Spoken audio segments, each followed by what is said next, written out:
Hello, everybody. Welcome to Friday. We hope you guys had a great week. We hope you're ready to kick your weekend off with the Valentinos here tonight. We are missing one right now, having a little technical difficulty on that end. We will retrieve the fourth Valentino here shortly, and he hopefully will be joining us. But without further ado, if you guys are not familiar with everybody here on the screen, these are the original Valentinos, minus one. We got together about a year ago over on Marvelous Mother Tucker's Monday, and we had a fantastic sale. And then we continued over on Instagram. So we continued to do that the first Friday over on Instagram, and we're still going to. But we had a lot of folks request and ask us to come over here to YouTube. So to stay consistent, we'll be every other Friday, but we'll be over here on YouTube as well. So you guys know Bill of Garden Guy Bill, and I know you guys know John of Everyday Holiday Displays. Let's let them introduce themselves and just say hello to you, because now I'm talking too much because I'm nervous because Brian's not here yet. So, John, how are you doing today? You doing good today, sir? I'm doing well. Yeah. All right. Got a little Valentine's up in the corner. Did a little quick little arrangement just to have a little bit of something there versus my sale yesterday over on Instagram where I had nothing on that shelf. So there's something there. Right. Okay. Well, guys, if you are not by chance subscribed to John, you guys have to, because he's going to give you tons of decorating ideas. So follow him over on Instagram. It's the same exact name. And he does have a YouTube channel. There's no activity currently, but feel free to follow him here over on YouTube as well. Bill, how are you doing, sir? Did you have a good week? You know, I did. I'm still adjusting to my new life with a new job. I thought I was going to have this great commute into the city in order to do my job. No, I'm going to be sitting right here teaching from now on because it's literally 20 miles away from me, but it was a 2-hour drive. Wow. Isn't that ridiculous? Isn't that ridiculous with a commute that it's so close? New Jersey, the most condensed or densely populated place in the country. Well, I'm sure folks feel your pain on the West Coast because some of those folks have the same thing. It's just that bump and grind. You know what I mean? It's just gridlock everywhere you go. So, well, guys, welcome again to the Valentinos. Again, maybe we'll put a schedule out so you guys will know exactly when we'll be over here. But again, it'll be every other Friday. But the first Friday will be on Instagram. And then the next week we'll be off. And then we'll be over here on Mother Tucker's with the Valentinos. So I think here he is. Hang on, let's add him. There he is. How are you, sir? So sorry, guys. No, it's all good. You're fine. You're fine. Before we get into it, Brian, you can hear us and see us okay? Everything's all right on your end? Yeah, I can see you guys good. All right. Welcome, Brian. Well, if you guys are not familiar, this is Brian of MidCentury Mister. You want to say hello to everybody? We're not going to give our details. We're just saying hello to everybody. Hey, how's it going, everybody? So sorry I'm late and holding the show up. No, never, ever, ever. Never, ever, ever. So, guys, tonight our official mod and bid ender is going to be the lovely Karen G. I think Holly might be jumping in a little bit later. And then we also have our other backup mod and bid ender, which is Desert Gal, Kim. And Kim, thank you so much for being our backup. So we're going to say hello to everybody like we usually do during our normal sales. And then Bill's going to tell us how the sale is going to work. And then we're going to jump right into it because we're going to book through this tonight. We're going to keep this train a-moving. So first person in the chat tonight is the very lovely Tumbleweed. How are you? So good to see you. Followed by Terry. How are you, Terry? Hopefully you're doing well. Hello, Mary Jo. It's always a pleasure to see you.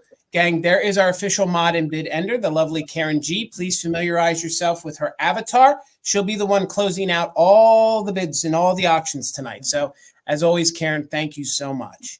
There's our friend Helen of the New England Thrifter. Please give Helen a follow. She has fun content. She has great live sales, and she's just an overall swell and sweet person. So please show Helen some support and make sure you're subscribed to her channel. There is the very lovely Kim, Desert Gal. Please make sure you familiarize with that avatar because she'll be the backup and she'll also be assisting in the chat tonight. So thank you so much, Kim. We appreciate you. And hello, Bob. I know you're probably lurking, Bob. Good to see you.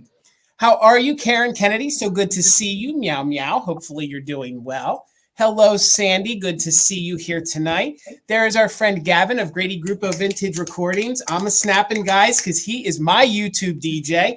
If you are not subscribed to his channel, please do. It's a fun channel. He plays music, all different genres. He plays it on vinyl, and he plays it on a turntable. Plus, he spotlights things that he purchases from other sellers here on YouTube or other places. and he's the other half of Gillette Corporation. So please give those Gillettes a follow. We couldn't thank them enough, and he's almost near 1,000 subs. I think he's closing in. So how are you, Dawn? So good to see you. We have Mare here in the chat. How are you? Hello, Tracy Artsy Fartsy. So good to see you. Oh, we got a couple of our Instagram friends. Cheryl, Treasures by the Sea. So good to see you. How are you? Hopefully you're doing well. Well, there's Liz. How are you, Liz? Followed by Aunt Kiki. How are you, Aunt Kiki? So good to see you. And I'm going to butcher this name. I know I am. Is it Viola? Is it Good Viola? job. I think That's it is what it Viola. It's good to see you, Viola. How are you? There's our friend Metal Girl. So good to see you here tonight. Hopefully you are well. There she is, Peppermint Patty. So good to see you. The other half of the Mother Tucker Corporation, Tina. Good to see you, Tina. She's just upstairs. Hey, it's our cousin Kim Tucker. So good to see you. It's been a hot minute, Kim. Hopefully you're doing well. Hello, Laura, also known as Circle 7 Farms. Hopefully you're doing well. Hello, Glowy Girl. Good to see all of our friends are in here with us tonight. So glad to see everybody. Gloria Boyd is here with us. How are you, Gloria? So good to see you. There's my mother in the chat. How are you, Mom? I love you. Good to see you. See who else is down here. I see Kimry Ann is here with us. How are you, Kimry Ann? Hopefully you guys are ready for a fun sale tonight. Hello, Blythe. It's been a hot minute. Good to see you, friend. Hello, Taylor. So good to see you here tonight. We do got some friends in the house. It's like a reunion. How are you, Philomena? Now we're spanning the globe officially. We got Mary down here. How are you, Mary? Followed by Dawn. How are you, Dawn? Hopefully you guys are well. And I'm going to quickly scroll down here to the bottom. Hopefully we can say hello to everybody. Hello, Sherry. Good to see you. Followed by a Jersey girl, Steel Whisper. Good to see you here tonight. Keep on scrolling down here. And I think I see Julie. How are you, Julie? Welcome in, everybody. Hopefully you're here for some fun and some great vintage. Hello, Mary. Good to see you. Hopefully you're well. We have growing up in the 70s. I think that's a good era to have grown up in. And we're back down here at the bottom with Karen Gillette. So as I always say, guys, if I miss you, it's never intentional. I'm sure I'll say your name twice in a further sale. Before I turn it over to Bill, please make sure you're subscribed or following everybody here on the screen. We're all the Valentinos here. Make sure you are subscribed to Bill and John. They both have YouTube channels. Follow all of us on Instagram. We made it really, really easy. All the links are down below. If you're watching this in the replay, all you got to do is click those links and head on over. So I'm going to turn it over to Bill. He's going to explain to us how this is going to work tonight. And then I think we're going to jump right into it. All right, sir. So growing up in the 70s as a first-time viewer, which is exciting. And you are in good company because guess what these four guys all have in common? Yeah. The 70s. The 70s. The 70s. I'm bringing some 70s tonight, actually. So that's going to be fun. So hi, everyone. I want to talk a little bit about the sale. First, I want to talk about the chat. The chat is where we do everything. It's where we get to know one another. It's where we have some fun. It's where we do the bidding if you're someone who's interested in claiming an item. So you want to make sure that you're in the best version of the chat possible. So depending on your device, there are lots of different settings. But the one thing in common is you want to make sure that at the top of your device, your settings say all messages. It might say live chat all messages, but it needs to say all messages. If you see that it says top messages, you want to try to toggle out of that because you may have some messages filtered if you're not in all messages. The other thing just to know about the chat is we all experience lag in different ways, including the four of us on the screen. So we actually may be a bit ahead of you at some point. So if you want to make sure you're caught up, you can actually exit your YouTube app, come back in, click on the sale, then just make sure that little red bar is all the way over to the right on the bottom of your device. But we've discovered an even better way to beat the lag where you never need to even do that. If you click the little gear icon on your device, an option called playback settings will come up.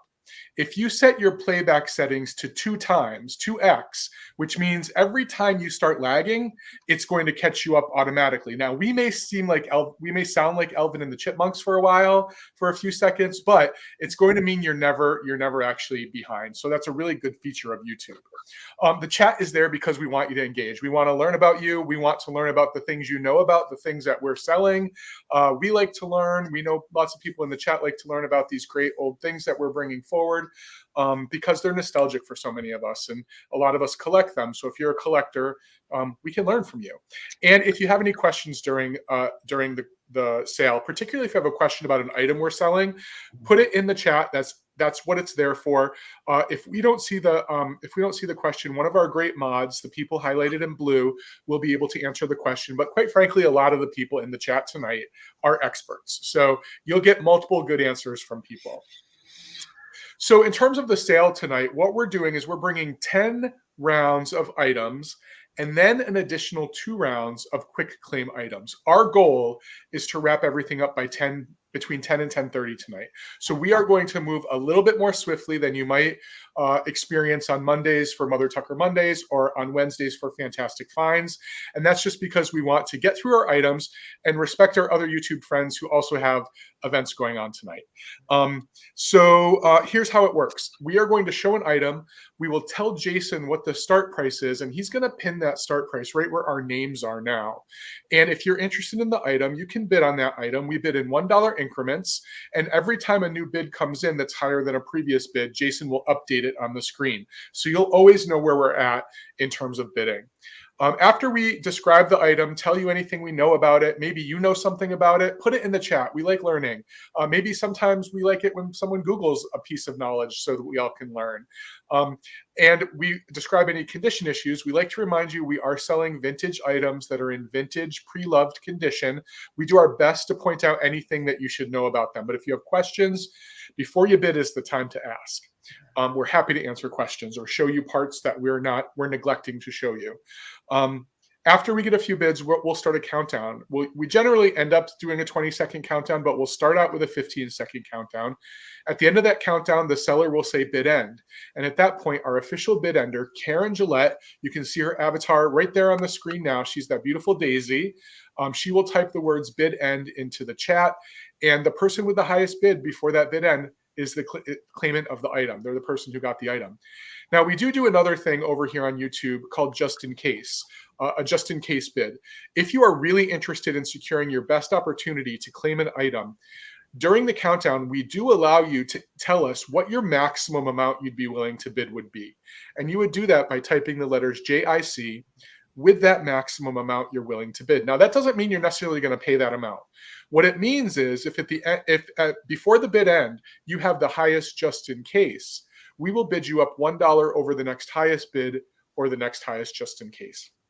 And that's really just a way to sort of allow everyone to know what everyone else is thinking and decide whether or not you want it badly enough. We do ask 2 things about the just in case bid. First of all, that it only be done during the countdown. If a just in case comes in before the countdown, we can't recognize it. We would need you to put it in again. And we ask that only active bidders, meaning someone who's already put at least 1 bid in before the countdown, uses the just in case. And it's that simple. If you are wondering how the just in case works, watch a couple rounds tonight. You're likely to see it in action. And again, if you have questions, put them in the chat. One of our mods will be happy to answer it. We do like to remind you too that a bid is a commitment to pay.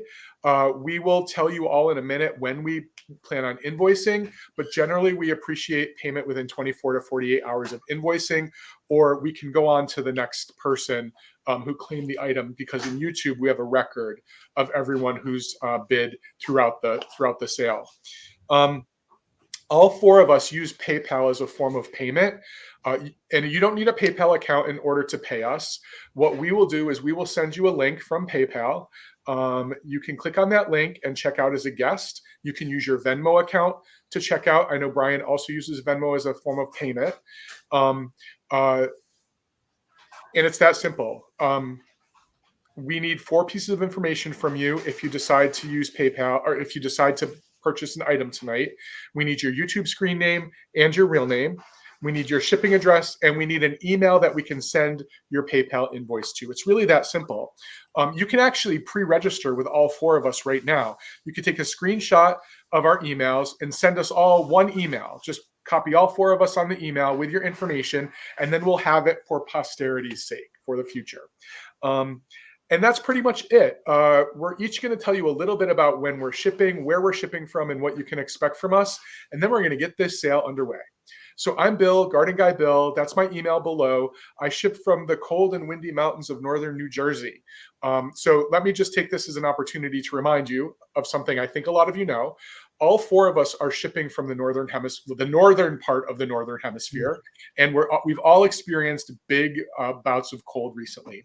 Vintage glass in particular, but also vintage pottery and ceramic can become very brittle during cold temperatures. And even if it's warm where you are, it's probably sat on a cold vehicle or in a cold cargo hold for a while. So what we ask is, if you're buying glass, pottery, or ceramics from us tonight, please allow your items to acclimate in your home for at least 24 hours. The bubble wrap that we all use so well actually keeps the cold in for longer than you would think. And when glass particularly is exposed to rapid changes in temperature, it tends to fracture. And it's already happened this year. So we don't need to lose the vintage. So just keep that in mind. I plan on invoicing tomorrow. Unless you want an open box, I have a couple more sales over the next couple of days. You can just email me saying you want an open box, and I ship to the US and Canada only. All four of us use an online service called Pirate Ship, which allows us to get deep discounts on shipping throughout the United States and Canada. John? So I'm John from Everyday Holiday Displays. I ship out of the cold, windy city. Again, like Bill said, we all use PayPal for invoicing. Pirate Ship get you shipping rates. I will start invoicing tomorrow unless you let me know that you want me to keep your box open. I have sales over on Instagram on Monday and Tuesday. So if that's the case, just let me know. I'm more than willing to, if you want to attend those sales and possibly add to your box. Otherwise, I will start shipping tomorrow. I always will email you or message you if you're over on Instagram too, when your invoice is ready. So you don't need to worry if you're missing something. You'll never miss something because you'll get the PayPal email and you'll also get a message from me. Over to you, Brian. All right. I am Brian from MidCentury Mister. I am shipping out of New York. I'm a little bit north of New York City. As Bill mentioned, I do accept Venmo. For those who were on our last sale, I was having some Venmo issues and my account had gotten hacked, but we're all set and good to go again. So if you use Venmo and prefer that, I can accept that. And I will be shipping next week. Bill and I have a sale Sunday night. If you happen to catch that sale over on Instagram, I'm happy to combine shipping on things. But if you need something right away, absolutely let me know. So Julie, all you need to do is click on the video and the little gear should appear in the top corner. Do you want to show them? The video? Yeah, it's right there. Click on our faces and the gear should pop up. Okay. All right. And guys, I ship out of Pennsylvania. If you purchased from me on my Monday sale or the Wednesday sale, you have an open box. Nobody has to close them, so you have an open box. As long as I can combine tonight's items safely, I will. I do all of my packaging and invoicing on Saturdays. So everything from tonight, you will get an invoice tomorrow from us, probably the evening. I also offer free pickup. I own a brick and mortar. Again, I'm in Pennsylvania. I'm in central Pennsylvania, about an hour and a half west of Philadelphia. So if you guys want to come and pick it up, just communicate that in the email. We'll just invoice you for the item, and then we will communicate via email when you want to come pick that up. Again, remember, if you ever have an open box from me, there's never an obligation to keep it. You can always message me. So if you buy on a Monday and you don't want it open the whole week, you just need to message me. I will close it up. Usually can invoice you in 24 hours and then ship next day once the item is paid for. I think that's pretty much it.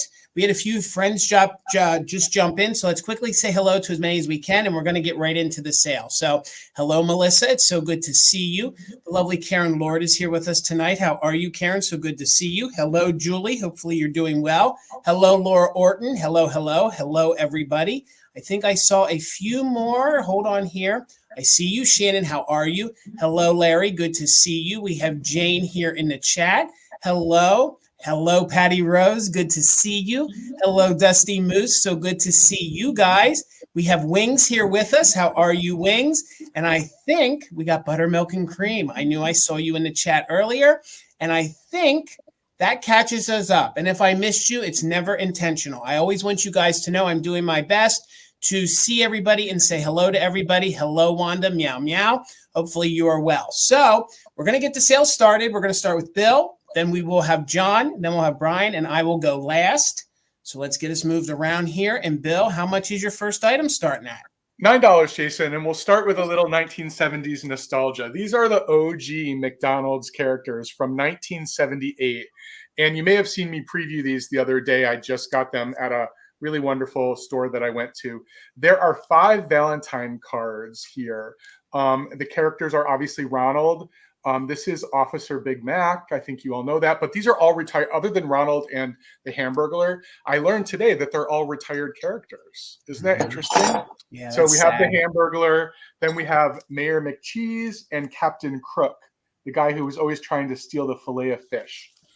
And these are unused Valentines. They're all on a card, so they're all still intact. They are, each of the Valentines themselves are 3x5. And they're unused. What's really great, though, and you all remember this, and I think they still do it in some way, one lucky kid was going to get the Ronald card that had the free French fry coupon on the back. Yeah. And I was like, do I want to actually sell this, or do I want to go get myself some free French fries with this? Do you think they'd honor it? Do you think they would honor it, Bill? They were smart back in the 1970s because it says redeemable only from February 15th to February 28th, 1978. Okay. How cool is that, though? It's like a piece of memorabilia. Yeah. And I think, as you can see, it is in remarkable condition. Cool. I mean, the card's not bent. They haven't been separated from one another. I do suspect there was a 6th card. I think there probably was, only because that seems logical. And Grimace isn't on here, so I'm guessing that's probably who it was, because I mean, Grimace was the big character back then. Him and the Hamburglar were the ones I remember the most, other than Ronald. But I think it's super, super great. Really, really fun. It is marked 1978, McDonald's systems on the back, printed in the USA. And it's got those little, I can't remember, what are those guys' names? Aren't they the French fry ones? Fry guys, right? Fry guys. Yeah, that's who they are. Yeah. So really, really fun. And as I said, everyone, we are going to move it along quickly tonight. We'd like to get done by 10 or 10:30. So I'm going to start the countdown. Active bidders can use a just in case. And again, all 5 cards are coming with the set. 15, 14, 13, 12, 11, 10, 9, 8, 7, 6, 5, 4, 3, 2, 1, bid end. I'm just learning how to use bifocals, and I can't tell if my camera is blurry or my eyes are blurry. It's not a good situation. It's crisp on this end, Bill. It looks like your camera to me. You're saying I'm an old man with old eyes. You have no answers from us. All right. Thank you all for your bids. Thank you for the bid end. So Mary had a just in case of 30, but Tumbleweed came in with a just in case of 34. So Tumbleweed, these are coming to Washington for $31. Thank you so much. So Jason, this is going to start at $12. I'm going to start with something simple. I have a piece of Pilgrim glass. This is the cranberry sandwich glass. You can see the cranberry color. I'll show you behind. In some lights, it looks more hot pink. Right now, in my ring light, it looks very hot pink, but it's showing more true on camera, I think, that cranberry color. It is 7 1/4 inches high. The base is 3 inches. It's a very kind of what I would consider a simple bud vase, but I love the kind of swirl detail that's on it. And then you have that ruffled top. I like simple things in displays. I like mixing materials. So if you have a little bud vase along with some Valentine cards, maybe a little character, just something, something sweet. And again, I like to kind of hit home the idea that while I'm the displays account, sometimes displays, you can think like you need to do a lot of work to get something together. And honestly, just a couple of items is all you need. I like creating little moments. And this year, that's sort of my aim too as well, to sort of show you that simplicity is a way to bring some of the stuff into your home. But just a sweet little bud vase, again, by Pilgrim glass in the cranberry color. Oh, I love this one. I had one of those. I had one of those not so long ago. It's like a double optic. So you have like a diamond optic on the bottom. Right. Yep. Yeah, because you've got like this here, and then the kind of stem part is kind of more angled the way they did it. Yeah, I think it's the panel and the twist. That's what they make it paneled, then they twist it. Yep. And there's like a diamond optic on the bottom, I think. I love this. Yeah, I mean, again, for myself, I don't have a lot of colored glass, and I definitely have had this in my collection with some other items that I'd done for Valentine's Day a while ago. It looked great with some milk glass. I have a piece of milk glass coming up. Mary Jo, I see you're 15, looking for 16 or more right now. So good. So good. And you know, each one of these is individual because they did such a good job of like hand blowing each one of these, that one can be a tish taller, one can be a tish smaller. The bottom can be a little different. That is interesting. Yeah, I don't know a lot about Pilgrim glass. Again, glass is not something that I'm super. I know like Viking and Fenton a little bit more. When it comes to some of the other manufacturers, it's not typically. I just kind of like something, like the look of it, and then I find out that what it is a lot later if it's not marked, otherwise marked. Mary Jo's in at 15, looking for 16 or more. Let's start that countdown. Mary Jo, again, we've got just in case in effect, so you want to protect that bid. You can do that once I start this countdown. 15, 14, 13, 12, 11, 10, 9, 8, 7, 6, 5, 4, 3, 2, 1. Bid end. So we're looking for 16 or more. The bid end from Karen Gillette. Yeah, I love these. I sold both of them and they were fun to have. Of course you had two, Jason, because you can't not do pairs of things like that. No, I need balance in my life, Bill. Yeah. I need balance in my life. Mary Jo is coming to you for 15. Thank you so much. Over to you, Brian. All right. I'm going to start off. I have a pair of salt and pepper shakers, and they were, believe, made in Japan. These do not have their stickers. I've seen them with their made in Japan sticker, and we are starting these at $10. And there is no damage to them. They will kind of fit into your Valentine's decor because they are pink. I've seen them attributed to Napco, although every time I saw them and the people said they were Napco, they had no Napco stickers, so I cannot verify 100% that they actually are Napco, but they are in very good condition without any damage to them. And one is blue and one is yellow. You could hold them over for Easter as well, from Valentine's into Easter. I love those ones that are stitched like that too. But Yeah, Jason, even Kim said it in the chat. I've seen tons of these, but never the elephants before. No. I've seen cats and forest animals and deer and dogs, but I've never seen elephants. Yeah. I've even seen giraffes. I actually have rag dolls too that are also very similar. Remember, I had tall boy elephants, but I never saw these smaller ones. And what I love is they kind of mimic stuffed animals. I think that was at least that's what I thought. That's what they were going for. Yeah, these, I'm not sure if they're the original corks, but they are corks. I'm going to assume that they are. They are numbered ST46, if that helps anybody else out as well. Brian, do the rag dolls you have rhinestones in their eyes? They do, actually, yes. I've seen those. Yeah, they do. And bear with me, everybody. I'm getting used to my camera here on YouTube. It's a little different from our Instagram shows, so I apologize. Brian, when you're off camera, go down into settings and hit the thing that says mirror camera, and then okay. Thank you. So we're looking for 11 or more, and we want to keep it moving though. So let's go ahead and get the countdown started. 15, 14, 13, 12, 11, 10, 9, 8, 7, 6, 5, 4, 3, 2, and 1. So we're looking for 11 or more. Right now, Deborah Williams has the high bid. Again, I do love these colors, especially this time of the year. Yeah. And there's the bid end. All right. These are coming to you. All right. Congratulations, Deborah. Thank you. All right. I have my first round. It's going to be choice, and it's going to be choice on some Valentines. And these are considered, I guess they consider these the Halloween style Valentines. So one of them is used, one of them is not. This first one is not used, and this one is the, I think this is a cute devil. So this is a cute devil. So it's you devil. You made me do it. I'm yours. So it's in very good condition. The style of the Valentine doesn't have that high glaze on it. So, and it looks like it's by Current, which was a paper company. I do recall selling other Valentines by them. So this will be your first choice at $8. It measures 5 by 4, 5 by 4. So even if you guys collect like the Love Devils, this would be great to use. So Sherry, I see you're 8. We're looking for 9 or more.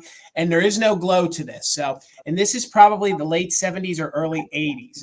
and this one is unused. The second one is used. So thank you, Big Paul. I see you. Hello, how are you? See you in at 9. And this one is one that you see from time to time. And of course, they've always this what is it, like a pot or a cauldron that she's in, kind of like the witch's stew pot almost. So this one is signed, and this one is older than the first one. And I got a whole collection of Reba's Valentine. So that's what I've been selling, Reba's Valentines. And this one is You're Sweet Enough to Eat My Valentine. So it looks like there would be an issue here, but that's part of it. That's part of the steam coming out. So I've given this a good look. See, I do not see any damage. Viola, I see you're 11, and Cherry's in at 12. So this one measures 3 3/4 by about 3. So this one is smaller. Big Paul's in at 18. So this would be your second choice. This one will be your first choice. So let's go ahead and do a countdown on these. Again, it is choice. Mare's the first one in at 14. So we're looking for 15. Viola is back in at 15. We're looking for 16 or more. So we'll count down. We are doing just in case for active bidders. So 15, 14, 13, 12, 11, 10, 9, 8, 7, 6, 5, 4, 3, 2, 1. Bid end. We're looking for 19 or more, or the bid end. This one is unused. This one is used. This one is newer, probably 70s, 80s, and that one is a little earlier. So hello, Dawn. Good to see you. Kimberly Ann is in at 23.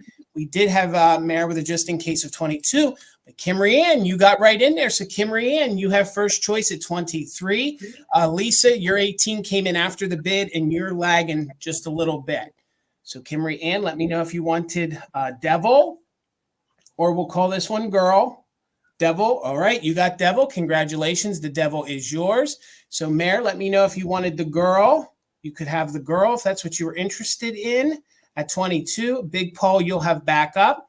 And I can do this through the chat. But before I switch it over to Bill, Mare, you have choice if you wanted the Girl at 22. All you'd have to do is say yes, and I'll communicate in the chat with everybody else. So let's get Bill over here. And how much is your item starting at? Okay, I got you, Mare. $12, Jason. Brian, did you get your camera situated? I think so. Yep, I think we're good. Yeah, that's important. That makes a big difference. All right, $12, Jason. And those of you who have been around for a while have seen me bring these before because I'm a bit obsessed with them, but I've never had one this big before. This is a 3-blossom beaded floral, wired floral arrangement, and it is in glorious condition. It's huge. I mean, this was not meant to be a brooch, although you could, if you were extra special, you could use it as a brooch or on your hat, but this is just this is a statement piece, and it's really beautiful. And I'm going to try to give you some close-ups on it because there's some subtle variation. You can actually see it really nicely in the bead color on the flower. The outer 2 rims have some light blue beads in there, I think intentional, to give it little dimension. I've been staring at these blossoms for a good part of the afternoon to try to figure out what flower they might be. I've got some guesses, but I can't determine it. Also, if you're familiar with this bead art, you also know that the leaves, which are made of multiple wires that sit on a single wire in the middle, many times they come loose. So you have a couple of leaves on a stem where they're missing parts of the leaf, like entire rings of the leaf. These are all in great condition. And this is fully posable. You could make it in any shape that you want. I had it in the shape that's appealing to my eye because I feel like when it's in this shape and you set it on a surface, it's really pretty just sitting there on a surface. But I also think it would be really nice mounted on the wall. I just think it's gorgeous. And I love the bead art. I know some of you have seen me bring it before. It's just the garden guy Bill in me loves this stuff. And it's big. It's the biggest one I've ever owned. It is 9 inches from side to side. And it's in great condition. Let me just show you. It's fully wrapped. The wire armature is fully wrapped in green. Yeah, so I'm really excited to bring this one. So I'm going to start that countdown for anybody else who's interested, and we are accepting just in case bids. So right now, I'll go to 20, guys, because I saw what happened in the last round. Right now, we're looking for 22 or more. 20, 19, 18, 17, 16, 15, 14, 13, 12, 11, 10, 9, 8, 7, 6, 5, 4, 3, 2, 1. Bid end. You find these, Bill, and they're so clean. They're like, it's like, are you making these, Bill, or do you have a whole bunch of new old stock hidden in the house? Oh, Jason. Jason. The It is mystery. really good, though. Well, Yeah. you know, a secret, everybody, for bead art is get canned air. If you get the canned air that cleans your keyboards, you can get all of the years of the dust out of them. But these are safe to submerge Yes. in water, in soapy water. So there is the bid end. Thank you, everyone, for your bids. Karen, you had the highest bid before the bid end, so this gorgeous piece is yours for $38. Thank you so much. Jason, I have a choice round starting at $26. You got it. There's some kitschy Valentine things to share. Again, I have two choices in this round. Your first choice is this sweet little Valentine Day couple. They are yarn and fabric and nylon faces. The boy is 3.25 inches high, and the girl is 3 inches by 2.5 inches. They have little hangers on them, so they could be used as ornaments, I guess, if you do some sort of. I'm holding her by her hair. She doesn't want that. There she goes. Aren't they so sweet? They're so sweet, and I'm keeping them together as one of your choices. So that's your first choice in this round, starting at 26, is the pair of Valentine's Day ornaments. They have a little bell. She has a little bell inside her. I don't know if he has a bell. He does not have a bell. She's the belle of the ball. He's just trying to win her heart, or give her his heart. And the second choice is this cone kind of doll style. She's also has a felt body. She is marked. She has her Japan, as you can see, her head kind of pops off the cone. She has her Japan sticker on the back. She measures 5.5 inches high by 3.5 inches wide. Her arms are wires, so you can bend them and adjust them. I've had to adjust them so that her heart kind of goes in front of her top of her dress there. It kind of gets out of place sometimes. And again, as you saw, her head kind of detaches on its own for whatever reason. I don't know if it was originally attached, but again, that makes the posing of the arms a little bit easier too if you need to fix that. But that's your second choice, starting at $26, is the cone dial. Cheryl, I see you in at 26, looking for 27 or more. This is in great condition. I don't see any, I'm looking through the ring light, I don't see any real condition issues or any kind of yellowing to the white. The white is pretty white, which I think is also unusual for a piece that I assume is pretty old based on that Japan sticker that's still on the back of it. So that's your second choice. And then your first choice, no maker, no origin stickers on these, but the sweet little Valentine's Day kind of ornaments, yarn, fabric, and they have nylon faces. So Cheryl's in at 26, looking for 27 or more. I will go ahead and start that countdown. Cheryl, we're using just in case tonight, so please use just in case if you want to when I start that countdown so you can protect your bid from last minute bidders. 20, 19, 18, 17, 16, 15, 14, 13, 12, 11, 10, 9, 8, 7, 6, 5, 4, 3, 2, 1. Bid end. So we're looking for 27 or more at the bid end from Karen Gillette. Thank you so much, Karen, for being our bid ender this evening for the Valentinos and our first inaugural bi-monthly sale over on YouTube. Say that 3 times fast. I know. I will not even be able to repeat what I just said. Cheryl, I see you're just in case of 36. You did not need it. So for 26, let me know if you wanted the cone doll or the couple, and I will watch the comments. All right. Over to you, Brian. My next item starts at 15, Jason. All right. And I'm bringing a vinyl purse bag in true Valentine red here, featuring a poodle on the front. It does have it's not going to come through very well. It's like a faint spot here that the red is just a little bit lighter.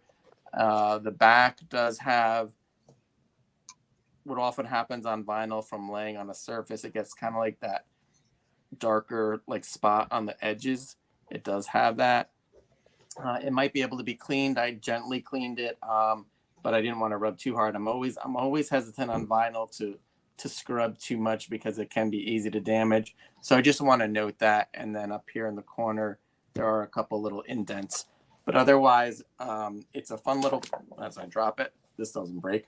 Fun little piece. Inside is very clean.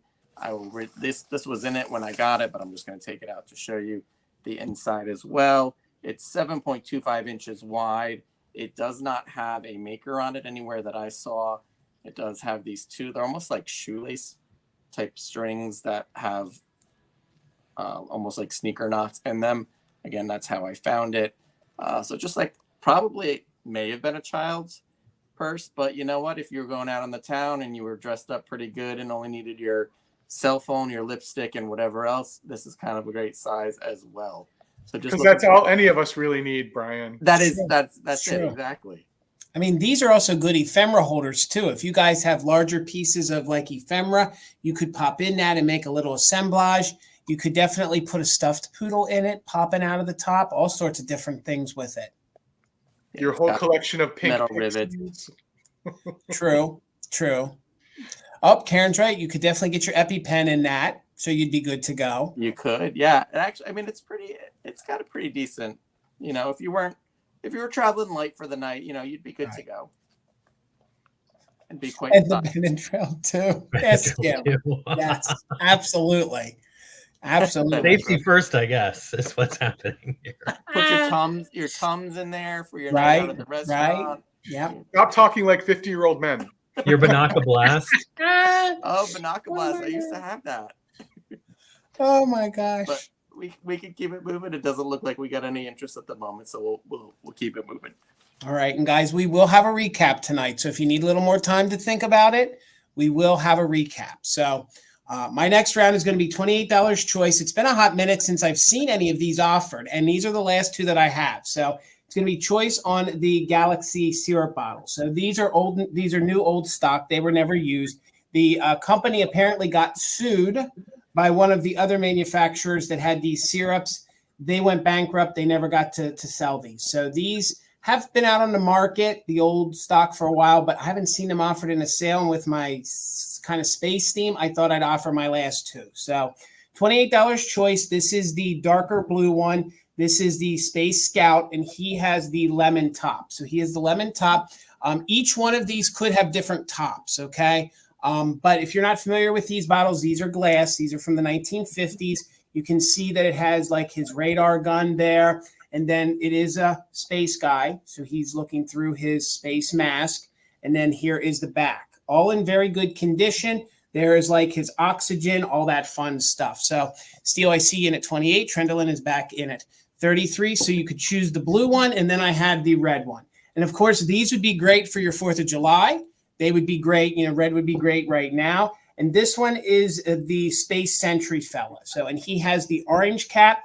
They both have their original cardboard seal, so they've never been popped open. And then what you would have done is you would have gotten a syrup bottle, used it, and then it would have been a bank. So I'm sure you guys in the vintage community have seen the other syrup bottles that turned into banks. There was other companies that did this, but this was supposed to be an at-home syrup that you'd mix and make a soda. So I see Steel in at 34, and you'll choose both blue or red, both in very good condition. Let's go ahead and do a countdown. We are doing just in case for active bidders. So 20, 19, 18, 17, 16, 15, 14, 13, 12, 11, 10, 9, 8, 7, 6, 5, 4, 3, 2, 1. Bid end. Trendolin, the company was out of Baltimore, Maryland.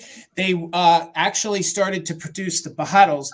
They produced the bottles, had the concept, and then they got sued by another company. So they never produced it. And these sat in a warehouse for the better part of the 50s until just a few years ago, that then they found them in the warehouse, and a couple different folks started getting them out there and got them sold. So they're never been used, and the company never made the syrup. They were never filled, so they've never been used. That's the quick story about it. So Trendolin, you get first choice at 40. You just let me know if you want the blue one or the red one. If you already, just wanted one, just let me know which one or ones you want. And then it looks like Steel is on deck. So Trendolin, okay, they're both yours. Congratulations, Trendolin. All right, Bill, we'll get you over here. So Jane, what Kim Desert Gal Curios just said is true. If you want to send us a picture of your she has the full set with the box. Send us a picture of your display, and on the Wednesday night show, we'll highlight it. I think like Gillette's also have a complete set. They do. Sure. They do. Mm-hmm. Oh, and of course Brian does. I do too. I do not. And so does John. I don't even own one, but I already have one of what I'm bringing, so I'm sharing the other one. $30, Jason. If anyone is looking for one of the classic Shawnee pieces, I have the Shawnee hen biscuit jar. They call it a cookie jar. In my mind, it's not big enough to be a cookie jar, so I always call it the biscuit jar, but it is the beautiful and highly desirable hen. 1930s, 1940s is when it was manufactured. The price is reflective of some paint loss. As you can see, a lot of the red on the wings, there's rubbing on the wings, but this is for a lot of the older early mid-century pottery collectors, she's a holy grail, but she does have that paint loss. She has a little manufacturing detail here. That's a divot in her while it was fired, so the glaze never got down into it. And the only other thing you should know about it, which is not significant, is a rough spot right here where there's no glaze. But other than that, she's amazing. And actually, initially, I didn't pick her up because I already own her. I didn't pick her up, and a whole bunch of people got mad at me when they were watching one of my shopping videos, and they were like, why did you leave her behind? So I went back I called them and said, hold it for me. I went back and got it the next week because she is spectacular and she's really collectible. This is a good price if you're a reseller as well and you want to find a permanent home for her. But I wanted to bring her and share her because she looks like spring to me. I feel like she could sit in your Valentine's display, but she's ready for Easter, everybody. She is ready for Easter. And as Larry just told us, we need to start with the width and then say the height. So her width is 6.5 inches and height is 8.5 inches. And I learned something today. So thank you, Larry. I appreciate that. But yeah, she's in great condition. Her crazing. But that's Shawnee. If you know Shawnee, you know you're going to get crazing. It just happens. But it's the pretty sort. Now, Bill, this one is the one I had. It had the noisemaker in the top. Did they originally have the noisemaker in them? Because mine had a noisemaker in it, remember? Okay. Shawnee? Yeah, remember that was mine. You had one that had and I brought mine and offered mine, and it had the noisemaker in it. Like mine was Matlocks. Okay. All right. Yeah, no, mine was similar to that. I think it was the same, and it had a noisemaker. American Bisque has a hen that has a noisemaker in it. But anyway. Maybe that's the one I had. Yeah. Okay. There would be actually little holes for it to be secured in there. Right. So, yeah, anyway. She's great, and we have a bid, so I'm going to start the countdown because we want to move it along. So thank you, Peppermint Patty, for your interest. There's some great Google information or WorthPoint information about the space bottles in the chat. Okay. So we're looking for 31 or more if anyone else is interested. 20, 19, 18, 17, 16, 15, 14, 13, 12, 11, 10, 9, 8, 7, 6, 5, 4, 3, 2, 1. Bid end. Hey, Bill, guess what? What? Chicken butt. You were just showing the chicken's butt, so I...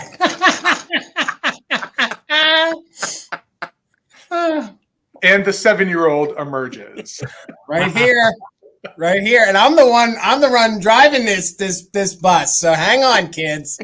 All right. Thank you so much, Peppermint Patty. That's going to you. Oh, gosh. All right. Jason, I have a choice round starting at $32. Okay. I have a choice of some angel figurines. Now, you might say, John, I've seen the Napco February Angel before.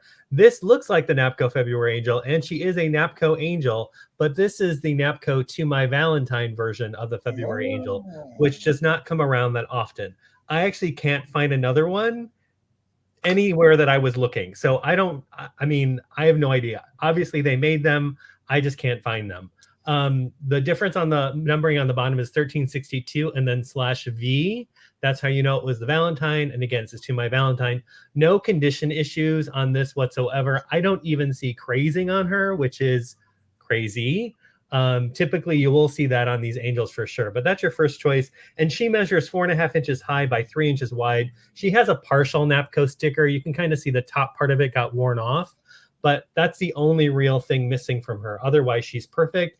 And again, that kind of specialness about her is that she is the To My Valentine version of the typical February Napco angel. But what's great is it's not just the words that are different. The sculpt is not the same as the other ones either. She's all 100% different. Is she? I always thought she was very similar to the other Napco.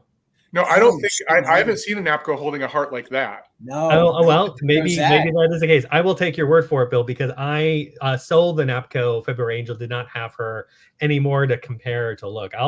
Now I'm wondering what I'm doing. But here we are. Mary's in at 32, looking for 33 or more. I have a lot of angels, and I'm trying to, be good. I'm a February baby, so I went in this whole I want to get them all. And then I was like, no. Peppermint Pat, I see it at 35, looking for 36 or more. And then this one gets mistaken for Napco a lot. But this is actually from a company called Mahana Importing. They are seldom marked with a logo. What you'll notice is the oval red made in Japan sticker with the gold detail on that.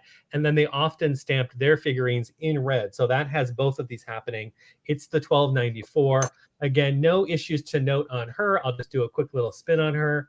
I actually don't see any crazing on her either, which is, again, crazy for these. So Mahana Importing, if you have the Napco book, that's when I kind of learned. My birthday's February 11th, so it's coming up. Melissa, I see you at 36, looking for 36 or more. Or looking for 37 or more, I'm sorry. The Napco book is great. If you've got that at the back of the book, they go through some of the other similar figurine companies. They all were making angels. Like I said, they get confused between this and Napco because the sculpts are very similar. You can see the kind of hair details the same, the kind of tilt they do is the same, and that's why. But this is the Mahana Importing. So Melissa's in at 36, looking for 37 or more on choice. Again, your first choice, the To My Valentine Napco Angel, which I'm learning is a different sculpt than the regular February Napco Angel, and then the Mahana Importing February Angel. And that one's for 4.5 by 3 inches wide. Sorry, Larry, I always go height and width when I'm doing these. Daffodils in at 37, looking for 38 or more. Use just in case when I start that countdown. If you want to protect your bid or get your bid in, your best bid in, 20, 19, 18, 17, 16, 15, 14, 13, 12, 11, 10, 9, 8, 7, 6, 5, 4, 3, 2, 1. Bid end. So we're looking for 40 or more, or the bid end from Karen Gillette. No, it's not a vault. John keeps all of his special ceramics in the vault. Yeah, I do have some ceramics in that as storage for sales, but it's mostly my CD collection.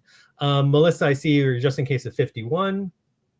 And there's the bid end. So for Melissa, for 44, let me know if you wanted the Napco or the Mahana Importing or both. And I think I can handle this in comments. Daffodil, you're next at 43. So if you want to let me know what you're interested in, if something is left, if Melissa doesn't take both of them. Melissa will take Napco. Yep, the Napco. My next item is going to start at $15. And I'm bringing this because it feels like you could kind of mix this into your Valentine decor. It's an Ardalt, if I'm saying that name right. It's a satyr, and he's in very good shape. I only measured the height on this one. He's 3.25 inches tall. No damage, no chips, cracks, or breaks. This is part of a series where they had other satyrs as well. I know there's one standing up. A little bit of paint loss on the tip of his harp here, but otherwise in very good shape. He's got some horns, and this like coloring you see, this is not dirt. If it's showing up, it is actually very light brown, and that's the coloring on the hair and so forth. So just kind of gave a good, and this is a hard ceramic, and I don't think I showed you the bottom. So there is, you can see the name on the bottom, and it is marked 6655. So looking for $15 to start on this guy here. He feels like a good companion to the devils, if that's your kind of decor for Valentine's Day and you like to decorate with that kind of theme. He's a cutie. Yeah, That's good. No chips or damage on him. Adorable. I love the hair. Look at the detail with the hair. Yeah, almost has also like kind of a brain feel if you look at it from the back. It's kind of cool. Yeah, the other one I saw was standing up. I'm not actually sure how many in the series there are. Kimmery, I see you at 15. Thank you very much. I don't know if it's like 3 or 4 or if it is just the 2. Seems like usually they didn't put 2s when they made series, but So good. again, let's show you the bottom. There it is, stamped Ardult Japan. And Hi, Anna D. Welcome. We want to keep things moving, so I'm going to go ahead and start the countdown. 20, 19, 18, 17, 16, 15, 14, 13, 12, 11, 10, 9, 8, 7, 6, 5, 4, 3, 2, and 1. So we are looking for $16 or the bid end. Sally, I see you at 16. Thank you very much. Appreciate your bids. So Larry, yeah, you're seeing it correctly. We'll get his screen figured out for the next sale. Yes. We'll rotate it. We'll rotate him next time. Yes. We can't do it in the middle of a sale. Right. All right. Sally. Sally, coming to you. Thank you.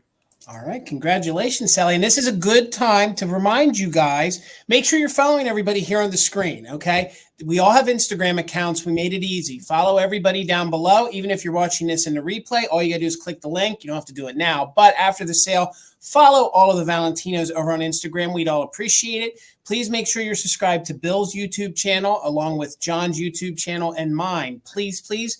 Every little bit helps and helps support our small business. So $25. And I have what I'm going to call new old stock long boy black cat shakers. So we'll start with the box. I have the original box, and it says, you know, the Cat's Meow salt and pepper shakers. And that gives you a good visual of what these look like. So I don't think they've ever been used, but you are going to get the box. And the box is in very good condition, and that you could use as a riser, and you could sit them on top if you wanted to. So you will get the box, $25. The only condition issue is the one noisemaker right here. It's starting to loosen just a little bit. So maybe you would want to pop a little bit of glue into that. You could if you wanted to. But other than that, it's in very, very good condition. So there is the cold paint. There they are from the side.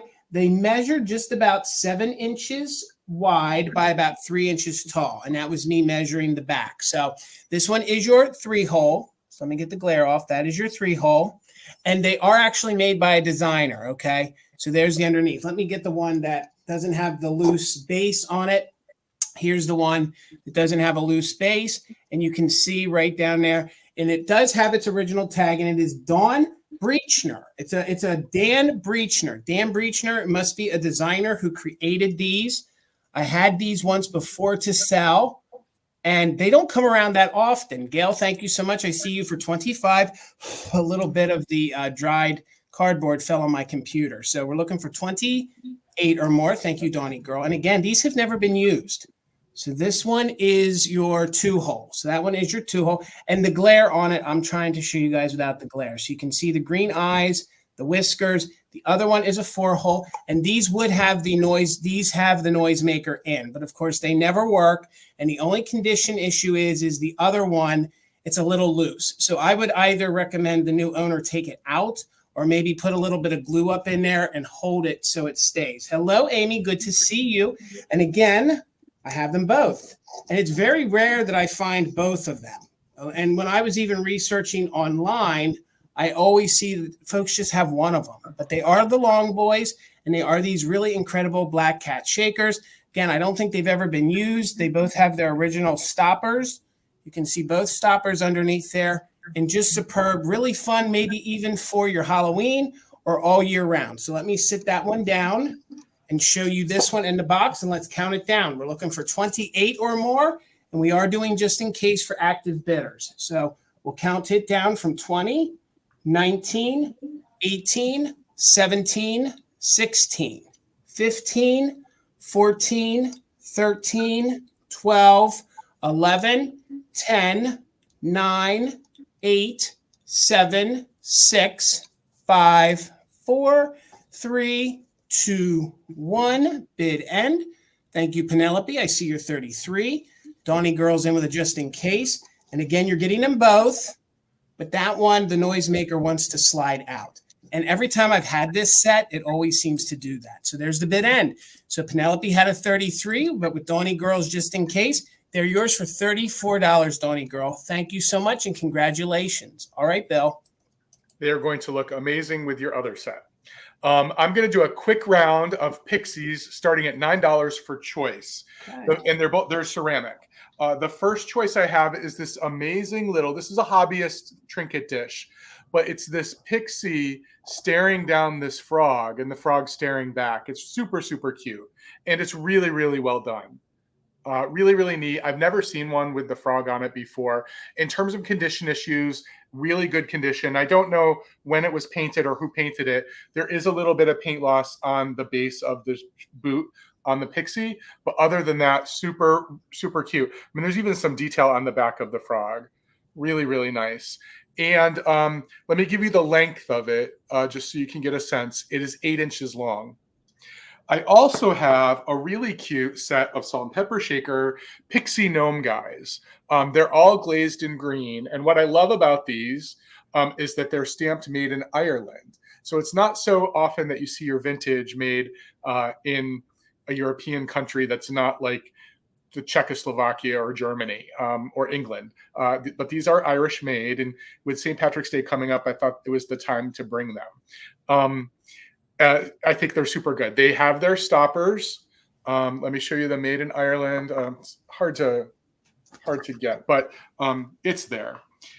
So again, I said this was going to be a quick round, so I'm going to start the countdown. The choices between the salt and pepper shakers, and let me just give you a better view of Little Pixie and Frog. Thank you all for your bids. 15, 14, 13, 12, 11, 10, 9, 8, 7, 6, 5, 4, 3, 2, 1. Bid end. And when it comes to claiming them, we'll just say dish or shakers. What was that, Jason? That one on the leaf is so fun. And how is he so jointed to do that, Bill?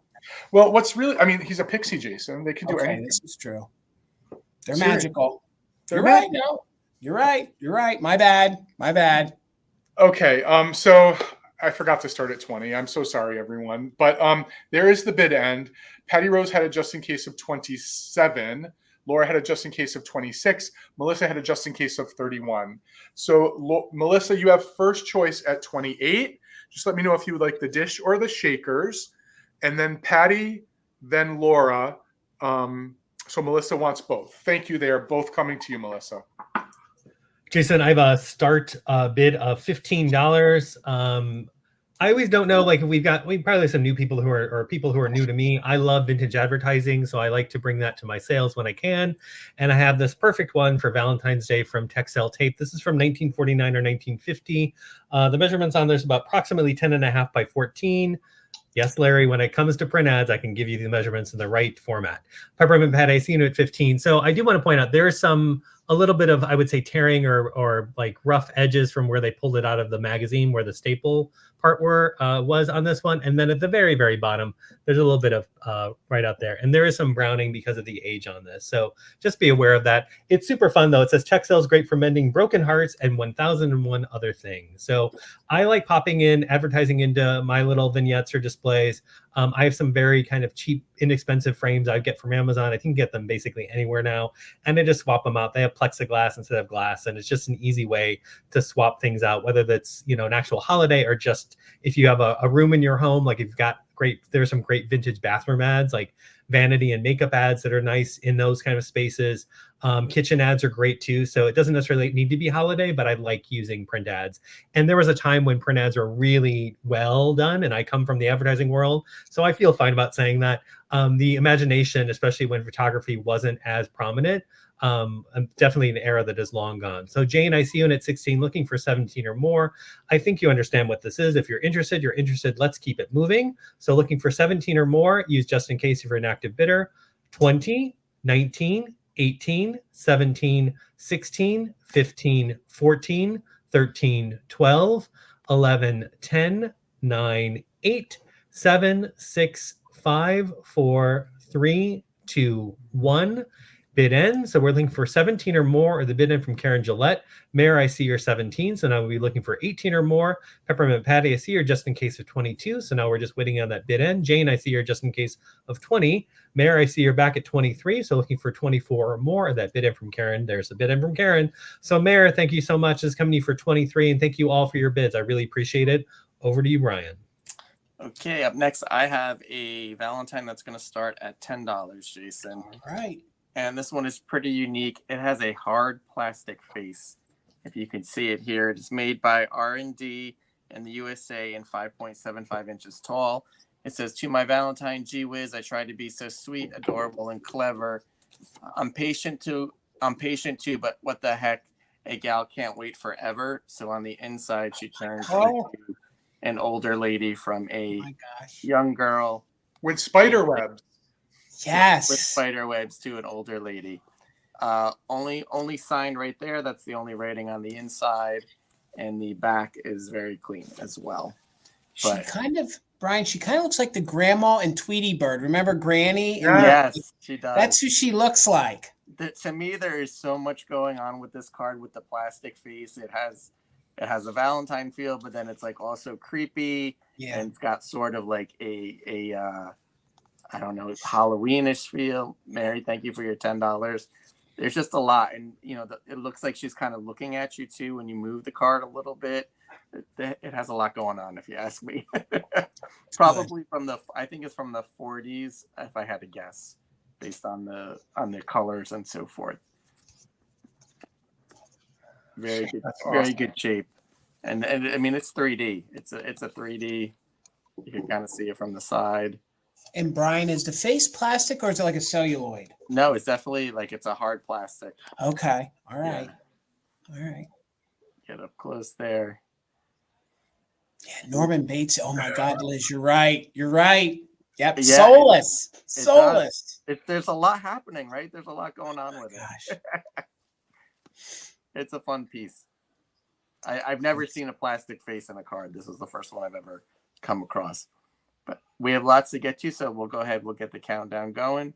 20, 19, 18, 17, 16, 15, 14, 13, 12, 11, 10, 9, 8, 7, 6, 5, 4, 3, 2, and 1. I don't know if you received this card, if you should be flattered or insulted. I know, right? Exactly. I don't know. That's why it's awesome. What do you feel about it, right? Mixed feelings. Mixed feelings. Don't we all have at least one person in our life where we want them to wonder what they were supposed to think when they got the card? That is true. Maybe. That is very true. So I think, Mary, this is coming to you for 10, right? You got it. Yes, thank you so much. All right, and Karen G, thank you so much for being our official mod and bid ender. Kim, Desert Gal, thank you so much for being our backup and assisting there in the chat. This is the first time I've ever brought Lucite grapes to a live sale in all the years I've been doing this. So $30 if anybody's interested. I thought these were very unique because it's a different blue. These would match your swung vases if you're into the peacock blue. So I'm going to call these peacock blue, if you guys are familiar with that. It's a very vibrant blue. These are in very good condition. I counted there's a total of 16 on here, okay? And you can see how tightly these are. Actually, this is the second set I brought. I had a pink set. Hello, Yvonne. So good to see you.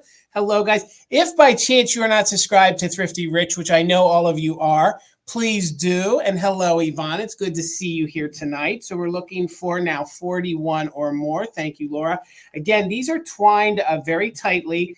They're not scuffed up. They're not in bad condition. They even have a unique piece of wood. Usually they have a darker piece of wood on them. This one is like a lighter lacquered piece of wood. So Yvonne's back in at 41. Thank you so much.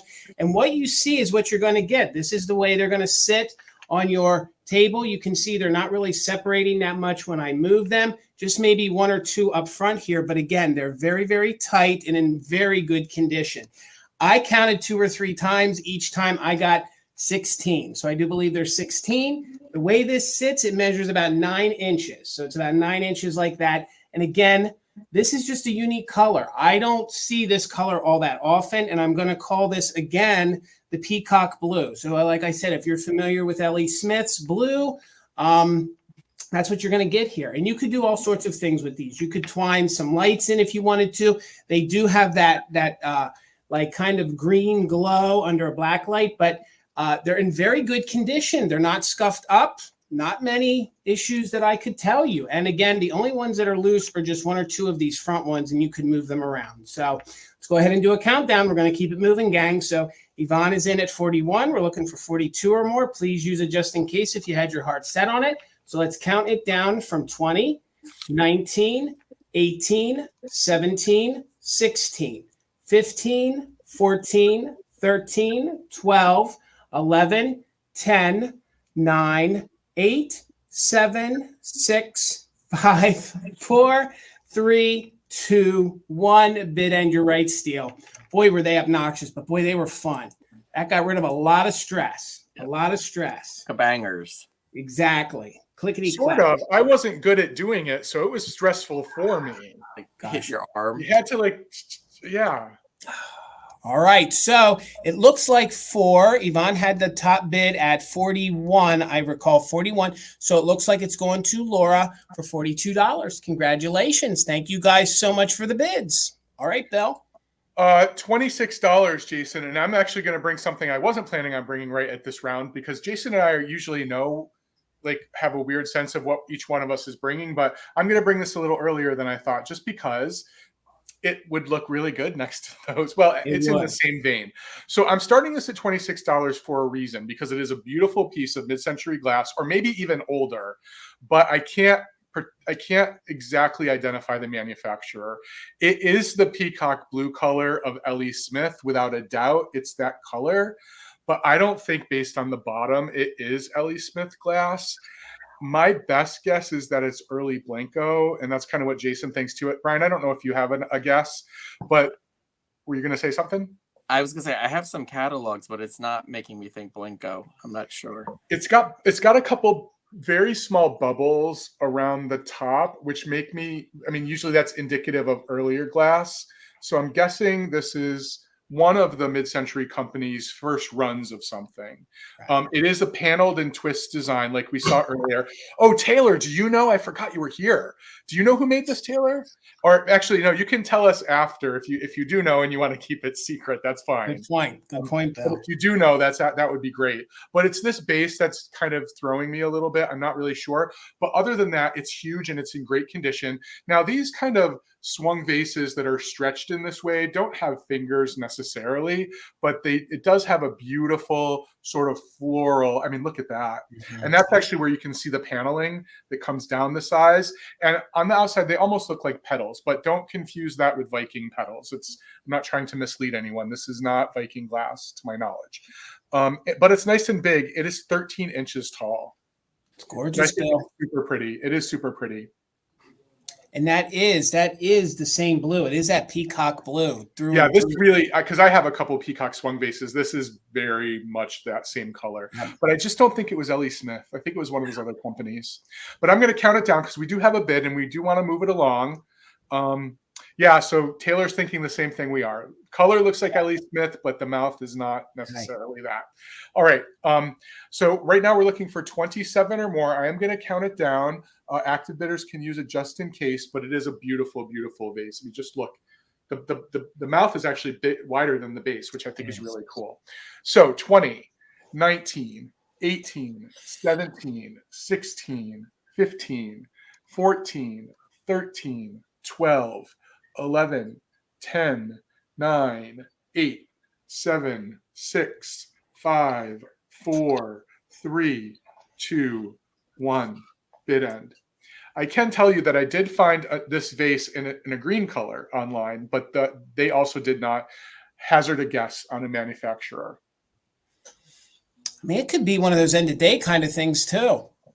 I actually think it was probably a first run of something. Yeah. That one, I think there are two bubbles. That just makes me think that it's older. What about Kanawa? What about Kanawa or something? Not this color, I don't think. Oh, yeah, it's the color. Anyway, who knows? Taylor will find it. She'll figure it out because she's the winner, actually. So yeah, so Tammy was in with a 30. Taylor had a just in case. So Taylor, it's yours for 31. And inquiring minds want to know, when you figure it out, let us know. Agreed. Jason, this is going to start at $45. I'm going to stay on the Glass Express with a Fenton hobnail milk glass vase. This measures 13.5 inches high. It has about 12 fingers or nubs. Some of them are more nubby than total fingers. I wanted to bring this to this live because I love milk glass and it's a great time of year to use it in displays, but also because it has its original Fenton paper sticker on it. So looking for 45. Right now I see 45. Tammy Ward Art, not a typical art crime. Looking for 46 or more. The opening is about 7 inches high by about 2 inches wide. And then the base is about 3.5 inches. Sorry, at its widest, it's not the base, but at its widest point, about 3.5 inches wide. So I love the difference among the Fenton milk glass swungs.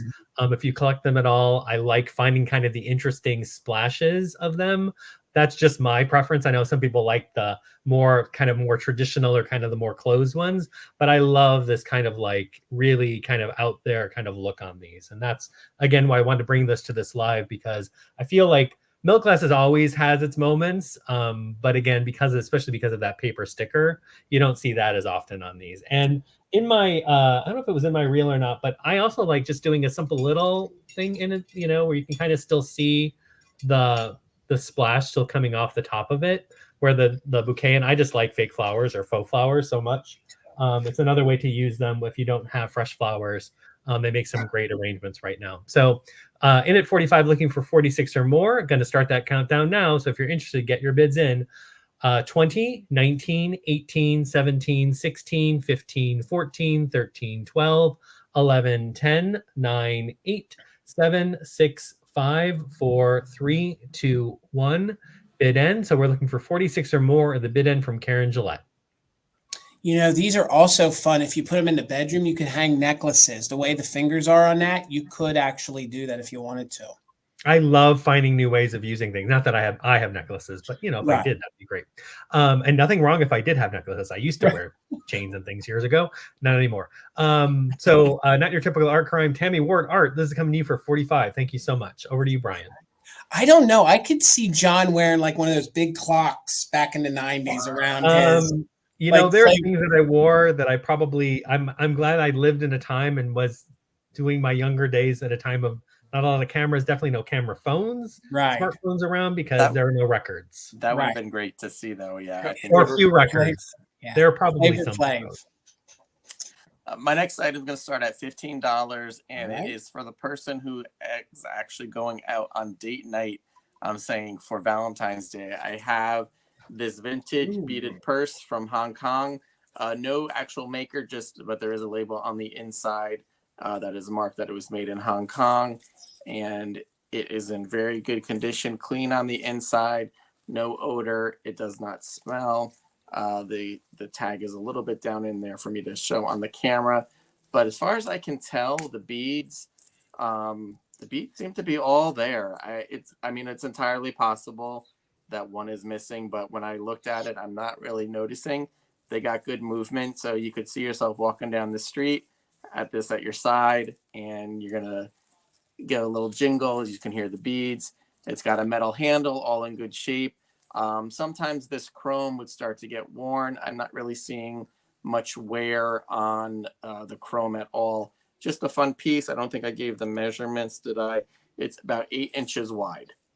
I love the shape of the top of the bag with the handle. Yeah, it's got a good. Face. Yeah, and what's interesting, it's got like this double loop on either side, so you can turn the handle like down. It's a double hinge. Yeah, all right. Double hinge either way. So it's just a fun piece overall. And I see the bids coming in. Thank you, everybody. Looks like Mary Jo is at the high of 25 right now. Thank you for your bids. If I didn't say, the beads are plastic, it kind of sounds that way, but they are secured individually with another plastic piece at the end of each tassel. So we will go ahead. Let's get the countdown started. 20, 19, 18, 17, 16, 15, 14, 13, 12, 11, 10, 9, 8, 7, 6, 5, 4, 3, 2, and 1. So we are looking for 26 or the bid end. So good. It's a fun piece, yeah. It's just, you know, like when I picked it up and saw that it had Hong Kong on it, I was like, oh, this is just one of those fun vintage purses, you know. Absolutely. And there's the bid end. So I think, if I am correct, it looks like Mary Jo at 52. You got it, Brian. All right. Thank you, everybody, for your bids. I really appreciate it, everybody. Thank you. All right, gang. My next item, I'm going to tell you everything that I know about it, and you'll have to make up your own mind. Because in my years of selling Morano, we didn't call it Morano unless the bottom was fully polished and clear, okay? This one is fully polished, but it's not clear. And in my years now of doing these live sales, I have learned that some of these artisan pieces of Morano might have a semi-cloudy bottom. So with that said, I believe this could quite possibly either be a fantastic piece of art glass, or it is from the 1960s, and it is Morano, and it is by an artist. This is called the grapevine. So it's supposed to have this grapevine that goes completely around. It is attached to it, so it is applied to it.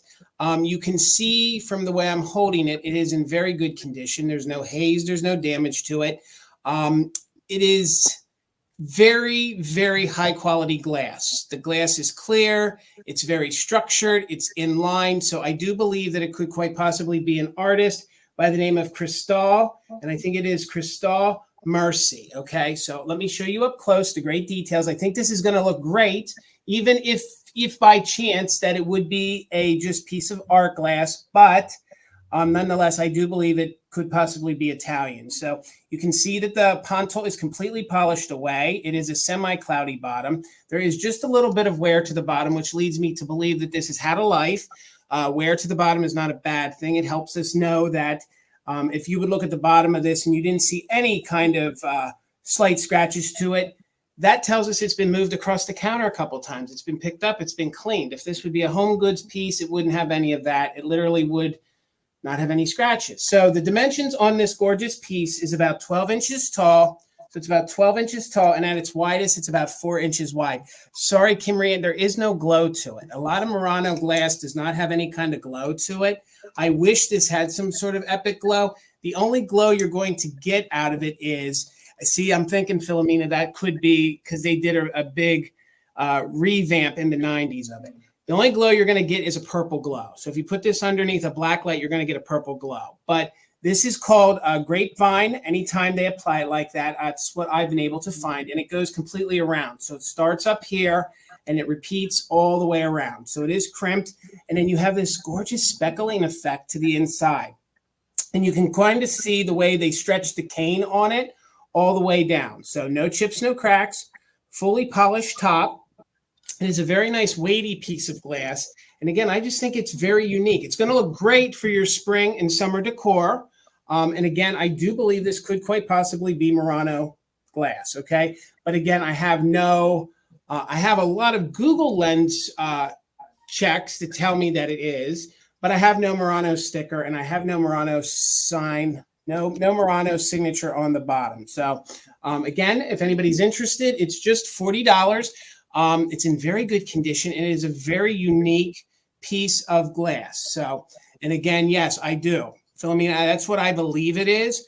A couple folks were saying it's 1960s, but I believe that it was in the style of a lot of the things they did in the 1960s. So let me just show you again how great, and it's all in yellow. So it's this great yellow, like canary yellow style, and then it's like a lime green that is twisted, and then it is applied to it. So no chips, no cracks to it. You would wonder like if that this would be easily damaged. It's not, but I just think it's a very superb piece, and it's a very nice size. It comes in at about 12 inches tall. So I will just wait another moment to account for the lag if anybody's interested. Again, I was starting it just at $40. Let me turn it this way so you guys can see that great speckling. And then you guys can see that applied vine is basically what they call it. No chips, no cracks. Thank you so much, Nikki. I see you in at 40. And again, This is almost like a sea foamy green on here. So it's reading true to color. What you're seeing is what you'd see in person. And then this is just a vibrant yellow. Let me get some of that glare off so you guys can see. Again, there's no haze to it. There's no sickness to it. I don't think anybody ever put water in it. But again, here's the bottom. And again, I do believe that this quite possibly could be Morano in the style of the artist of Cristal. It's Cristal Murray, okay? That's what I found. He was known for that swirl. You know, they put that like cat's tail around a lot of them. That's what he was pretty known for. So let's go ahead and count it down. We're going to keep it moving. 41 or more. Nikki's in at 40. Thank you so much. We are doing just in case for active bidders. 20, 19, 18, 17, 16, 15, 14, 13, 12, 11, 10, 9, 8, 7, 6, 5, 4, 3, 2, 1. Bid end. I think it's a statement piece. I think it's something you can leave out all year long. Look how they bumped that out. And again, they would have blown the vase. Then they would have pulled the vase, polished it, and then they would have applied that after it was cooled. All right, there's the bid end. Nikki, congratulations. It's coming to you for $40. Thank you so much. All right, Bill. $32, Jason. And if we have any real kitsch lovers, boy, do I have something for you. And if you follow me on Instagram, you've seen this fella once before. I have this amazing vinyl elephant in such good condition. I mean, I think a lot of us remember toys like this from when we were kids and how easily this vinyl cracked over time. And all I can say is there are minimal concerns with the elephant. You do see a little separation here at the ear on both sides, but that's really the only condition issue. This one's very minimal to report on this amazing thing. I mean, even the tusks are painted on it. It's got this beautiful headdress on it. It's just incredible. There are no cracks on it anywhere. The seams are still sewn. There are no stains on it. The face is in great condition. It's not dirty. All this white vinyl is great. And I don't know anybody else, fellas, but someone told me this is also called oilcloth. Is that true? Or I thought oilcloth was something. I've not heard that. I think oilcloth is a waxier. That's what I thought. And it's dollar. It's dollar, Bill. That has a good. That's a vinyl. This is vinyl. This is definitely vinyl. Yeah. Got a good shine. And it's big. It's a big piece for your display. And I think it has the kind of colors that we like in the springtime. I think this could sit next to your ducks and your bunnies and your chickens for Easter. You know, if that's what you do, if you do holiday displays, you'll notice the four of us do a lot of references to holiday displays because we're sort of obsessed. It's probably one of the glues that keeps us together. So we're always thinking about it. Yeah, he would look good with those salt and pepper shakers we saw earlier. You're right. Agreed.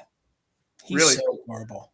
Well, Courtney's in at 32. We have a lot of rounds to get through, and time is running short. So we're going to go ahead and move it along. If anyone else is interested, I'm going to start the countdown. 20, 19, 18, 17, 16, 15, 14, 13, 12, 11, 10, 9, 8, 7, 6, 5, 4, 3, 2, 1. Bid end. I showed some elephant butt for Jason's inner 7-year-old. Thank you. Guess what? Elephant butt. Elephant butt. Brian, can you hold up one of the shakers? Somebody wants to see the shakers again. All right, thank you for the bid end. The elephant shakers, I think they're talking about. So Kaylee came in with a 34, but Courtney came back in with it just in case. So Courtney, this is yours for 35. Congratulations. It's going to a great home. All right. So had I known, I would have brought, anyway, I'll tell you in a second, because this is going to start at $30. Had I known, I would have brought my elephant to the sale, but I brought the plastic melted popcorn glitter plaque smiley face, which is very classic. This measures 13.5 inches of diameter, again, starting at $30. No issues to note. Very clean. Freshly cleaned by me. This is by Cage Company in Manchester, Connecticut. The smiley face is iconic, as we all know. It actually started. Some guy had been commissioned by basically an insurance company to create something that would inspire their employees to boost morale and get them, kind of happy, and he created this smiley face. Patty, I see you're 30, looking for 31 or more.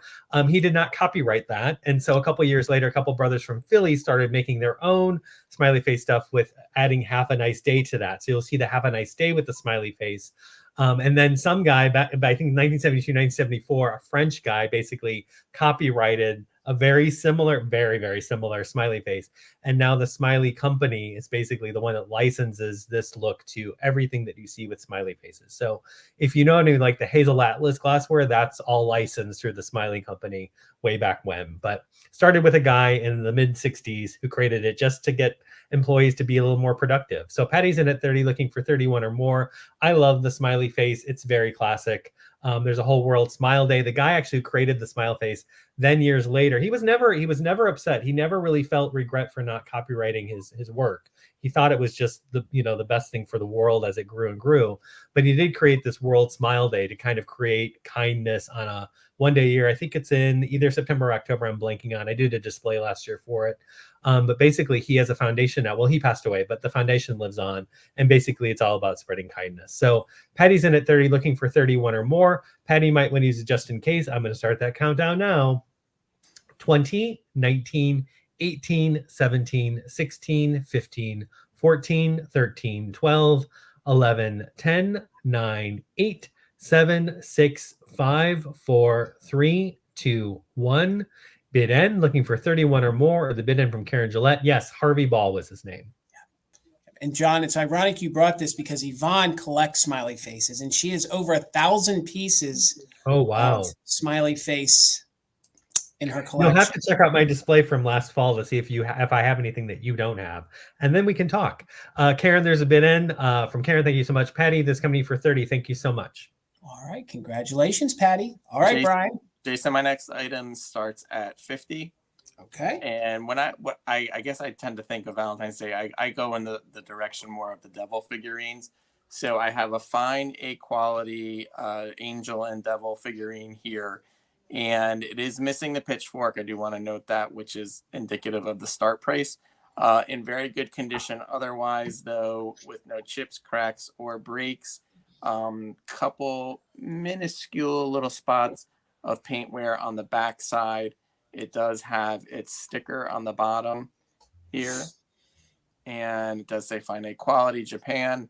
Really good shape overall. The gold flecks or strokes, I should say, are in good shape. Just a nice piece altogether. Patty, I see you at 55. I see both bids. Thank you very much. I appreciate it, everybody. This is a series also, sort of like the piece I had earlier with the Satyr. There is different versions of this couple here. Thank you, Kimmery. I see you at 60. Thank you so much. Really good shape overall. Good cold paint. Again, minus there's just this little spot on the back. Ever tiny spot. I don't know if you can even see it on the back side here. So good. Wings are in good shape, have not been repaired. Just a good piece overall. No sharp edges on the wings. No sharp edges on the horns. Nice piece overall. I see the bids coming in. Thank you, everybody. I really appreciate all your bids coming in. Thank you. We were talking about on our last sale that fine A quality is a little bit of a harder brand to find, and I coincidentally didn't intend to bring pieces back to back, but here we are. I don't know how much more I have after these two. Should have spread them out maybe over the course of the year, but nonetheless, they fit the holidays. So let's go ahead. Let's get the countdown started. You can use just in case. So I think we're looking for 71 or more at this point. 20, 19, 18, 17, 16, 15, 14, 13, 12, 11, 10, 9, 8, 7, 6, 5, 4, 3, 2, and 1. So looking for 71 or that bid end. Thank you, everybody who was bidding. I really appreciate it. Thank you very much. See a few things coming in real fast. Kimmery, I see you just in case for 88. Mayor, I see you just in case of 78. And there's the bid end. So Kimmery, Ann, I think this is coming to you for 79. You got it, Brian. Thank you, everybody. Appreciate it. Thank you. Thank you for all your bids. And again, Karen G, thank you so much for being our official mod and bid ender. Kim, Desert Gal, thank you so much for assisting in the chat. We couldn't do it without your help. Thank you so much. $30. And it's been a while since I've had a full set of Lucite Seahorses to offer, okay? These are a little different, all right? Usually there's one that's larger than this, and then these are the babies. This is what I would call the middle size, and then you're going to get 2 of the babies, okay? So we'll show them all to you, but you're going to get 2 of the babies. They're in very good condition. So they are made of Lucite. They do have the shell in them, and they all have their hooks on the back. All right. There are no chips to these. Sometimes when they're put in the mold, they get very rough. There's not really a lot of roughness to this. There's remnants of the original sticker on the back. And one of them does say that these came from Betty's, I think it's Betty's Studio. And a lot of these would have been like, you know, you would have bought them at the shore or in Florida and brought them home. So you're going to get the larger one, the mommy or daddy, and it's about 7 inches tall. So 7 inches tall. It's in very good condition. Sometimes these have like a gnarly haze to them. This one is in very good condition. So for the 30, in essence, they're like $10 each. So there is the larger mom or dad. So there's that one. And they all have their hooks. So Gail, thank you. I see your 30. And then you're going to get 2 of the babies. Okay. And they actually face all the same way. No, they face all the same way. Boy, I'm turned around on the screen here. So they do all face the same way. And the babies measure just about 4.5 inches tall. And we've collected these for years. You don't find a lot of these babies often. You don't find a lot of them around. So you can see the hooks are in very good condition. A lot of times they rust out or they rot out because folks would hang them in a bathroom or a mermaid bathroom. Thank you. I see all the bids. I see Steel is the first one in at 32. Yvonne is in at 33. Steel's back at 34. And again, you're going to get them both. Their one is missing its original tag. That one has it. And again, they're in very good overall clean condition. Sometimes, you know, they do haze out. They do discolor. No repairs, no chips, no cracks. And each one of these little babies measure about 4.5. So you get both of them. They will glow a bit, but they're just going to glow that weird, you know, purple kind of haze or hue. So there they are again. And let's hold up the large one, and then we're going to do a countdown. So again, you're going to get the set of 3. You're going to get the larger parent one and then 2 of the babies. So we are looking for 35 or more. Steel has the top bid. So we're going to count them down just in case for active bidders from 20, 19, 18, 17, 16, 15, 14, 13, 12, 11, 10, 9, 8, 7, 6, 5, 4, 3, 2, 1. Bid end. You're right. The daddies do give birth to the babies. And we're looking for 38 or more. Gail, you got the top bid. Thank you guys so much for all the bids and all the interest. And again, you're going to get all 3. They have their hooks. They're very clean. This one's just a little smaller than the larger ones. It's only 8 inches tall. There's our bid end. Congratulations, Steel. Thank you all for the other bids. Steel, they're coming your way. Congratulations and thank you. All right, Bill. $9, Jason. And I have a great piece of Bisque from 1979. It is this amazing honeycomb, and it actually fully opens both sides. I just have one side open. I wanted to show that it is marked Bisque on it, and it's gorgeous. It has the white on the bottom, the red on the top. As you can see, the honeycomb is in really good condition, and I know it's from 1979 because I actually still have the original packaging it came in. Well, the original cardboard that came in with the packaging, and it is marked 1979 down on the bottom. It also gives the size. It is 11 inches tall, 8 inches across. And talking about the 70s, because it's from the 70s, it glows like crazy. If that's something you care about. It's not coming across on the screen at all, but it's orange. The pink turns to orange when you have the black light on it. Let me see if I can show you on this side. That's awesome, Bill. Yeah. Oh, yeah. You can see it there. It looks like an Amberina swung vase. That's the color it looks like. So that's pretty cool. But it is out of black light. It is a beautiful, soft kind of candy pink color with a purple detail around it. All these little cutouts all around it. Just super pretty. surprisingly, these Honeycomb Valentine die cuts are hard to find. Yeah. I can't find them easily. I don't see them. John, Brian, I mean, do you guys see them? Not regularly. No. All the tabs are. Or if I see them, they're not. I mean, they've been. Yeah, I know they're not $9. I know, Right. but I got a deal. So No, I'm not saying how much price. I'm just saying condition. Condition. Yeah. Well, and that's the other thing I wanted to point out. Yeah. They all have their original tabs. Someone did reinforce them with Scotch tape. So I think probably somebody did that when they first bought it because there aren't any tears up here. So they've been reinforced for that purpose. But let me just open up the back honeycomb so you can see. Look what great condition it's in. I mean, I've had newer honeycombs than this that are just crushed to the, crazy. Or But the white gets really yellow. The white always that gets too. yellowed. And, kudos to them for keeping the original packaging.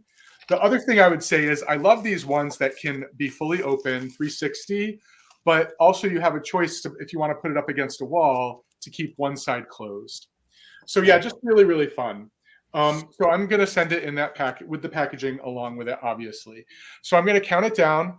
Thank you all for your bids. 20, 19, 18, 17, 16, 15, 14, 13, 12, 11, 10, 9, 8, 7, 6, 5, 4, 3, 2, 1. Bid end. Amazing. Really beautiful, right? So good. And you could tell when I picked it up, I knew it was from the 70s because this pink is the day glow pink. Like you don't see that so much anymore. So I had a feeling, and then I got the proof once I opened up the package. So thank you all for your bids. There's the bid end. I'm going to do it quickly because we want to move along. Mary had it just in case of 16. Liz came in with the 22. Liz, this is yours for 17. Thank you everyone for your bids. Jason, I have a choice round starting at $10. It is my time for a Valentine's card round. I have some Rose and Candy Company Valentines. These are unused. They're kind of different eras. Again, $10 choice. I have three choices. Your first choice is the unicorn. Make my dreams come true. Be my Valentine. To me, this is very late 70s, 80s. Then I have the deer. Be my Valentine, deer. You can see the way they cut this one. It's cut a little close to where the other close quote is on deer. But that's the only issue to note. Again, these are unused. So your second choice is the Be My Valentine, deer. And your third choice in my Rose and Candy Company Valentines is the You're Out of This World, My Valentine, with the two little kids riding the space rocket to who knows where. I guess they're going to Loveland or Planet Love. So that's your third choice. These measure about 4 by 5. And again, unused, different eras, and actually even have, and I've never seen, I mean, they're very plain. Who cares, right? But the envelopes that you would have placed them in when you put the little sucker in them and then given them to someone. So third choice, the Space Kids on the rocket, the deer Be My Valentine, and then the unicorn, which is very almost Lisa Frank vibes from the late 70s, mid 80s. I'm sort of mid 80s when it comes to the things that I love, just because that's when I was, I don't know if you boys collected things that I collected, but I had a lot of stickers when I was puppy stickers. Oh my all God. of them, the scratch and sniff, the puppy, scratch and sniff. the big, Mrs. Grossman. I mean, I still have my photo albums of stickers. I still have my sticker books too. God, I would love to know. I would love to find a way to share them with folks, but I don't know how to. I don't know how to sell them or share them or anything. Viola, I see you at 11, looking for 12 or more. I'm gonna go ahead and start a countdown because I do want to keep us moving. So again, you have three choices: Space Kids, deer, or unicorn. Looking for 12 or more right now. 20, 19, 18, 17, 16, 15, 14, 13, 12, 11, 10, 9, 8, 7, 6, 5, 4, 3, 2, 1. Bid end. So Jane's in at 12, Viola's in at 14. So looking for 15 or more. That bid end from Karen Gillette. Gosh, Brian, do you have one of these kids on the rocket? Because I know you collect space things. Do you have one of those, Brian? Brian's not answering. Or Brian's frozen. No, there's bid end from Karen. So Viola for 14. Let me know if you wanted Space Kids, deer, or unicorn, and I will watch the comments to deal with the other people who bid. All right, Viola's saying the kids. All right, Brian. Okay, my next item I purchased when Bill and Jason and I were out shopping, actually, and it is this plastic light. It is a mood light. It is not a bright light, so I just want everybody to know it is hard plastic, and it is starting at $35. You got it. And it's meant to be like kind of flowery, sort of abstract to me. Maybe they're roses, maybe they're other flowers. The cord says Leviton on it, as well as Underwriter Laboratories. So take that information as you will. I will note it is about 8 inches in diameter. It is a little dusty at the top, and now that Bill had suggested doing a can of air, I'm going to do that to it. I was a little stumped about how best to clean it. I tried a little bit of like Windex on a paper towel, and it's just there's crevices in the plastic, so it's a little bit hard to get into. But I'm going to try the air, and again, it does work. It is low light, so it's definitely mood lighting. It looks like it would be Lucite, but it is a different kind of plastic. It's not the same as like the Lucite flowers, although it looks kind of similar. It is not that kind of Lucite plastic. You can't get much more kitschier than this. And Yeah. could you imagine having this as your centerpiece for Easter? Like, honestly, when you're Exactly. decorating, These are plastic. These are not real, of course, but they're all secure in there. The bottom, but he put a piece of felt on, as people often used to do on their things. The base also has the granular plastic to it as well, but the base is one piece. Tracy's right. This is groovy to the max. This is definitely that 60s, sock it to me, that era. It's so like, good. It's like, I know it's a little bit like sort of granny chic, but people like that as well. It kind of fits in that category. It's got a few, you could call it a lot of different things. You could style it right in the MCM home. You could put it with a lot of different things. It's fun. And you do not see these that often, especially if you do, they're not in this kind of condition. I've not come across it other than when we were out. So that's it. So good. It doesn't seem like we have any interest. We'll bring it back at the recap. I know it's got a certain appeal, so it's not necessarily for everybody, but at the same time, I could see where someone would really fit in with their decor if you like this kind of plastic stuff. So we'll bring it back. You have a bid. Got a bid. Yep, Liz wants it. Thank you very much. I see you at 35. We'll go ahead. We'll do a quick countdown. 20, 19, 18, 17, 16, 15, 14, 13, 12, 11, 10, 9, 8, 7, 6, 5, 4, 3, 2, and 1. This could look good with some of those cards you got from me the other day, Liz. Put one of It would be a good nightlight for a guest room. Yeah, absolutely. Oh, yeah. So we're just looking for the bid end. So good. And there it is. So that, Liz, this is coming to you. Thank you so much at 35. All right, guys, my next item is going to be for a collector. Okay, so my next item is going to be for a collector. And I do realize it's a higher start price, but I'll put it out here. If somebody is interested, you know what I'm offering. It's going to start at $125. It is a gorgeous piece of mid-century glass. This is made by Viking. This is part of their Epic line, and this is also referred to as the Epic Flying Saucer, okay? It is a covered dish, a covered candy dish. It is in tremendous condition. It's in very good condition. There are no scratches. There are no chips. It is in the highly desired color of Viking, of persimmon. So again, it's going to start at $125. This is part of the Epic line, and it's called the Flying Saucer dish. Okay, so here you can see it does lift off. There is a glow to it. There's no chipping at all to the rims, to the rim on it.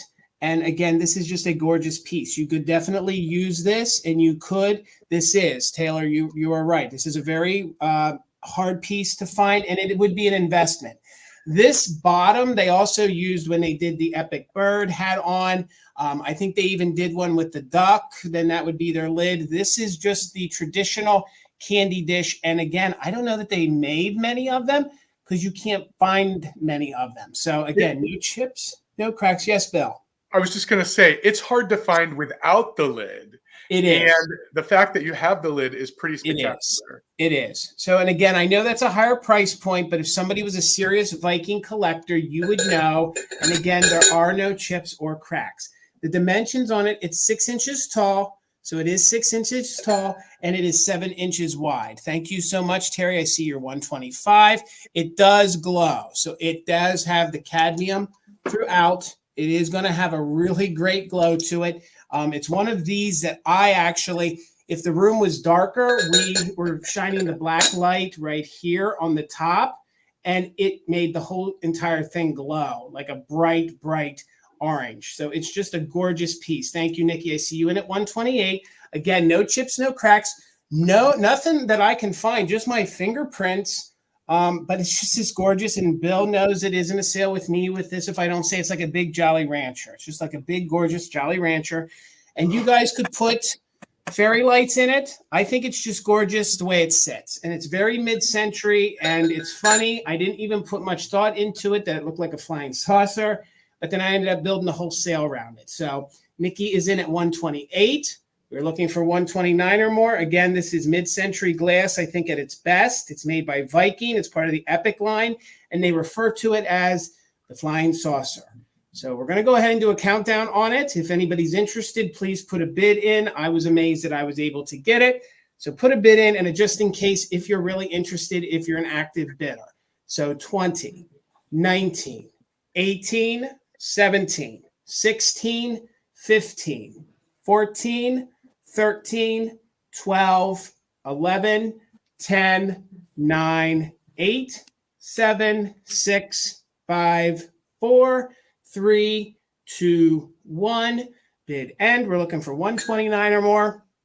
Or the bid end from Karen G. Again, I don't know that one of these is going to come along again anytime soon. And it's in very, very good condition with no condition issues to mention. I'm Gorgeous. sitting with my hands here.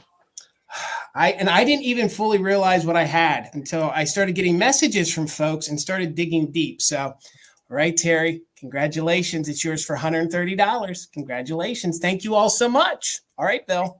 And thank you all for sticking with us. We know it's been a while. We have 3 more regular rounds. I'm about to start the third to last round and then a couple of quick claim rounds. And I have a choice round starting at $20. And I have my planters for the evening. And both of these are planters I use in my Valentine's display, and these are duplicates for me, so it's easy for me to bring them. First, I have this beautiful Rubens lady. She is in incredible condition. She has these great bows on her back, which often are repaired. She's also one I've seen her neck repaired quite a bit, but she is really lovely holding this parasol, and I love these little darker dots that are on her dress. She has a really soft face, maybe a little bit of paint loss on her lips, but her lips do look like a heart. And she's always been one of my faves in my Valentine's collection, which I still have another one. So I'm not giving her up. She is 5.25 inches tall, and she has most of her Rubens stamp still, but she has the Rubens, a sticker, and she still has the Rubens stamp. So she is the first choice. And the second choice is another one of my favorites. I have 2 of him, but I only have one of his matching pair, which is a girl. And I love having this guy in my Valentine's display because so much of the Valentine's stuff is all girls and women. He is a Relpo planter, one of John and my favorite companies, and he is the guy with the guitar. He's the cool guy with the guitar sitting on the hat. And there is a female version of this same planter with a hat. I have to go to I can't remember what she holds, but I have one over there. Do you remember, John? I don't.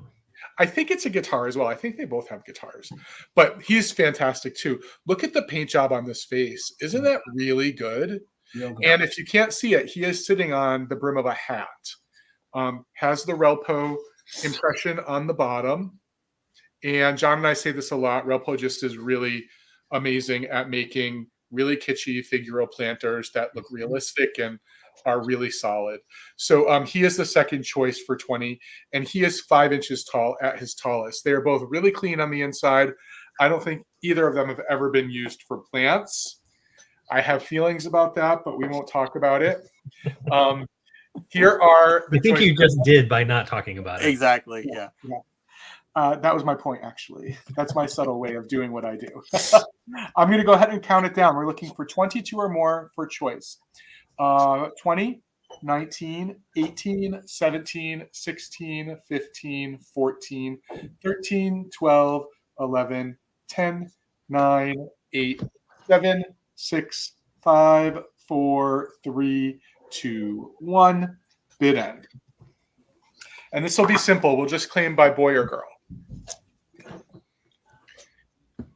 So Mary, I see you just in case. Thank you. Peppermint Patty, I see you're just in case at 41.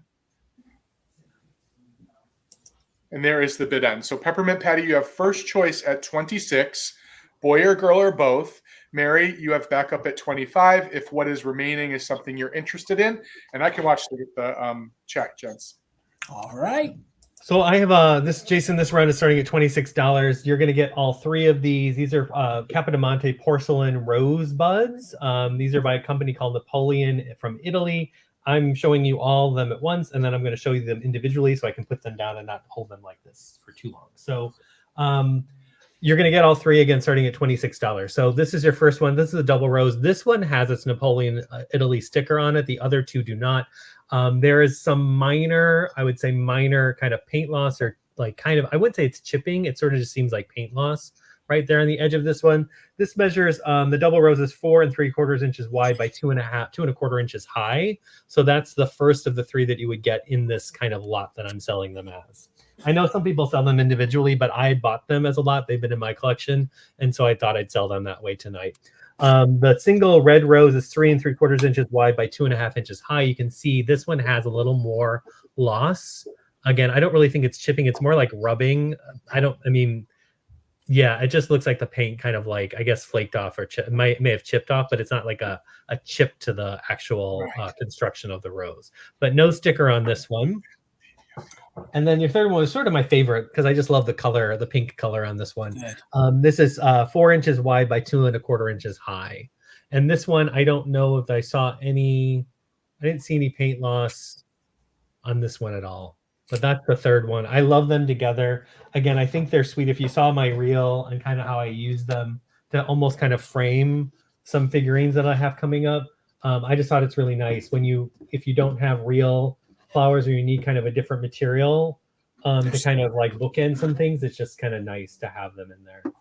These are in amazing condition because usually they're missing a whole petal, they're missing a whole leaf. Like these are. When I hear Capodimonte, I just think missing petals. I do. It's like all right, Capodimonte. Now, how damaged are they? That's kind of the way it is. Like, you guys are funny, yeah. Because my thing was just kind of the paint thing was the thing that I was. Yeah, no. I'm not as familiar. I mean, I love now that I'm looking at them. Gosh, I really love them a lot. They are. I've got 26, looking for 27 or more. Yeah, like I said, they're just a nice. I bought them as a lot. I want to keep them together, but they're nice to kind of space out if you have a bigger kind of or a long, like maybe like a entry table, or like if you are doing kind of a centerpiece kind of thing to spread them out. It's kind of nice to have the set of them, and to get them this way is, I think, unusual based on some other listings I had seen. I didn't see many of the roses. I saw this colorway anyway. I saw some of the yellow ones are more of kind of spring kind of colors, but I love these for Valentine's Day. Gorgeous. Buttermilk and cream, I see you for 26, looking for 27 or more. I'm going to start that countdown now. 20, 19, 18, 17, 16, 15, 14, 13, 12, 11, 10, 9, 8, 7, 6, 5, 4, 3, 2, 1. Bid end, looking for 27 or more, and the bid end from Karen Gillette. And these are good colors, and they are vibrant. Everyone's been saying how vibrant the colors are. They're very good, John. Yeah, this reminds me of the Bistle pink, actually. Yeah. It does, yeah. And there's a bed in strawberries and cream. I'm thinking I'm hungry, I guess. Buttermilk and cream, which is pretty good too. These are coming in for 26. Thank you so much. Over to you, Brian. Okay, my starting bid is going to be $50, and I have a 2-piece set here that I'm going to hold them up one at a time. If you bear with me, we have a woman teapot here, and the lid obviously comes off, kind of like on crinoline, and then a matching creamer. I will note on the teapot, it does have crazing, and it's probably not going to come through too well, but some of the crazing is a little bit faint lines you can see in the crazing from age. I believe these came in different colors. Oftentimes the pot is found just by itself without a sugar or a creamer.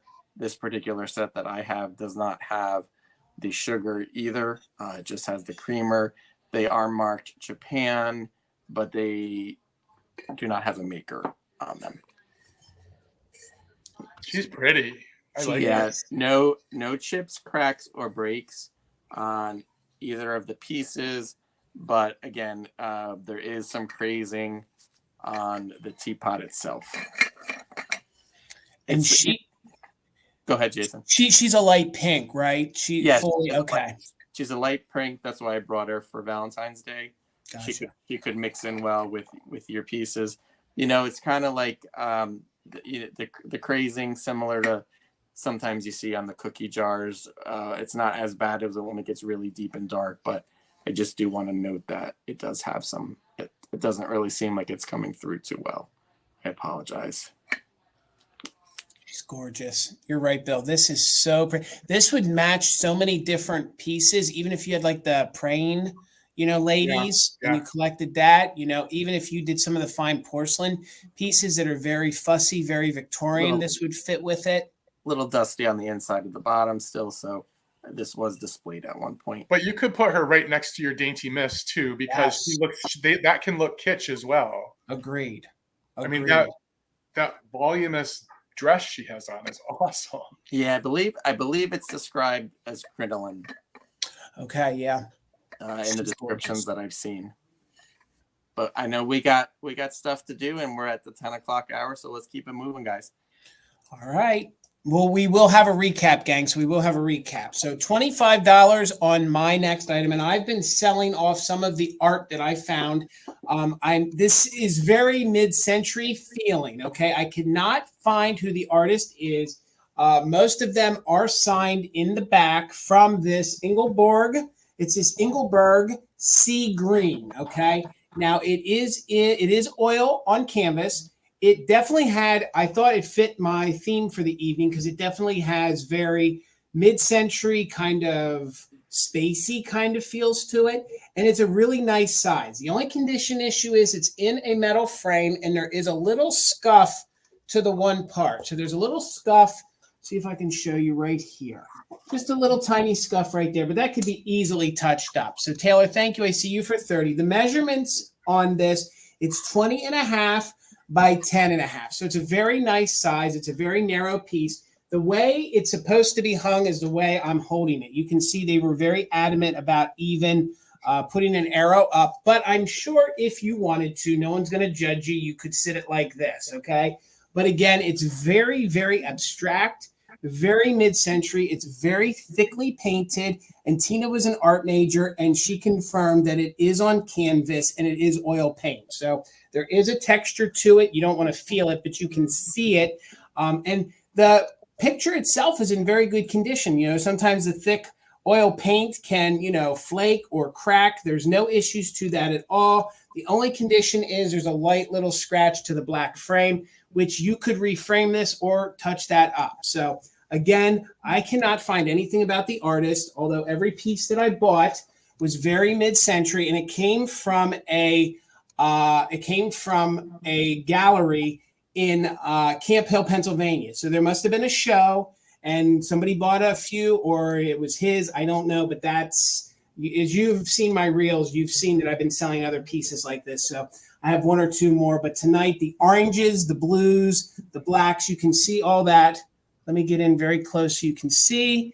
And we're going to keep it moving and do a countdown, but it's going to match a ton of different color schemes. So Taylor's in at 30. We're looking for 31 or more. Thank you, Philomena. I think it's stunning too. So we are doing just in case for active bidders. Let's count it down from 20, 19, 18, 17, 16, 15, 14, 13, 12, 11, 10, 9, 8, 7, 6, 5, 4, 3, 2, 1, bid end. You can hang it however you want, although the artist recommended that it be hung this way. But again, I'm here for it like that too. So I see you're just in case. There's the bid end. So Taylor, you did not need it. Thank you so much, friend. It's coming to you for $30. Over to you, Bill. $48, Jason, my high-priced item for the night. And I have a set of 4 highball glasses. And they are these awesome Waitress glasses. Each one of them is in a different colorway, and each one of them represents one suit from a deck of cards. And I have looked for these online. I have not seen a set being sold together. I see them being sold individually, but I haven't seen a set together. But they're in fantastic condition in terms of the paint that's applied on them. There's 2 Waitresses on every glass. This one, and they're flirty and fun. This one says, "Order, please," and at your service. And I picked them up because I think they're each great for a different holiday, because I think the diamonds really would be great for a New Year's Eve display. The next one is, with the holiday coming up, the next one is the heart, the suit of hearts. And she says, "Your order, please, and what you'll have." These are really, really fun. They are in great condition, as you can see. No scratching on the paint, no scratching in the glass. The third one, again, St. Patrick's Day, they made the clubs green. So she says, "What's yours?" on the back, and it's on the house on the front. But super cute, just the way that they're posed, very of the time. Oh, yeah. This is a super good price on these. Yeah, isn't this great? This is really fun. And then the spade suit is in blue. And maybe this is a stretch a little bit, but I think if you do non-traditional Christmas, these can look like little Christmas trees. Agreed. And this one is "We've got it," and name it. We've got it, name it. So really fun. So good, Bill. These are amazing. I don't know how you're giving these up, Bill. I don't know either, other than my cases are full. They really were. I was going to put them each in a different, because I have a case for each holiday. They're full. We don't know, Bill, because you haven't shared it with us yet. So we don't know what your cases look like. Well, they're still under construction. But again, if you do look online, you'll see them sold individually, but I wasn't able to identify a full set that was available, and the full set is here. I'm not willing to split them up, so that's why if they did sell tonight, they were going to stay together. So it looks like they have some interest, so I'm going to start that countdown. Aren't they amazing? Look at them. They are. I just love all the different poses, and all the Waitresses are different on each one. They're glossy too. They could tell they're not worn. Yep. Very 50s. Very 50s. All right. I'm counting down. Active bidders can use it just in case. 20, 19, 18, 17, 16, 15, 14, 13, 12, 11, 10, 9, 8, 7, 6, 5, 4, 3, 2, 1. Bid end. Tracy's right, Bill. There is no such thing as a full case. No, there's just such thing as another case. Okay. There's not such a thing as another room in the house for that case to live in, though. Or layering. You can layer. And, the thing with these is it's not hard to find some mid-century glasses. They're available, but it's hard to find ones that are this good. Yeah, those are hard to find. So thank you, everyone, for your bids. Melissa had a just in case of 77. Jane came in with an 80 just in case. So, Jane, these are yours for $78. Thank you so much. All right, John. Jason, I have a choice round. These are starting at $24. I have some left-in Valentine angels playing instruments. I don't know if there's a series name for these, but I have 3. There are 3 that I know of in the series, and I have all 3. None of them have their stickers. I'm pretty sure they're left-in. I'm saying they're left-in because I've always seen them identified as left-in.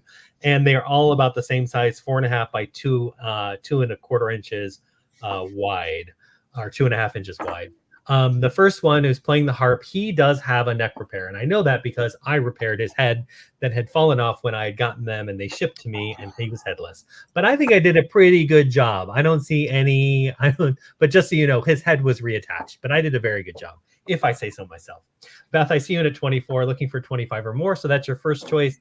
And I always thought these were boys. I always thought they were boys, but they are They have little flowers. Not saying boys can't have flowers in their hair, but I've seen them described as girls. So I don't know. I always thought they were boys, but that's your first choice. The boy playing the heart harp. Then I have the boy playing the heart mandolin, or girl or boy. I keep saying both now. They're all, you know, I don't see any real issues on them. I mean, they're just some little minor things just from the making of them because they are bisque. It's not damage. It's just how they came out of whatever molds or however they made these. The other thing I should point out on the guy who I repaired, there is a little bit extra gold paint they got on his wing, but that's again a manufacturer thing, not a me thing or an issue thing.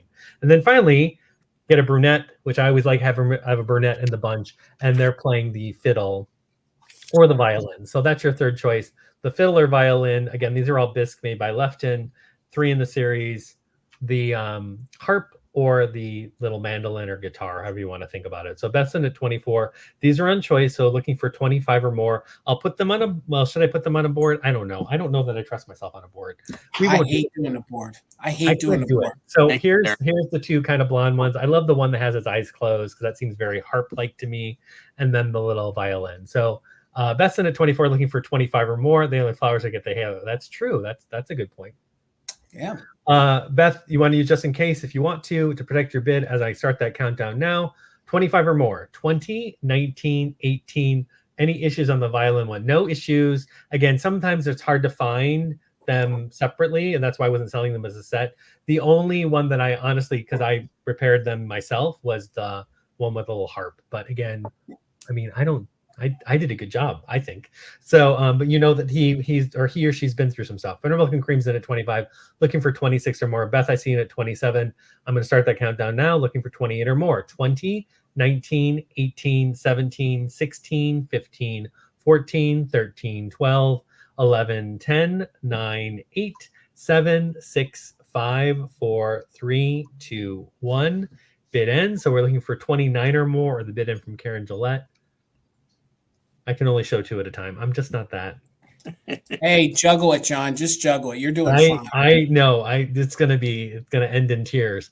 Beth, I see her just in case of 33. There's a bid end. So Beth, for 31, let me know if you wanted the the guitar. We'll say guitar, harp, or what am I saying?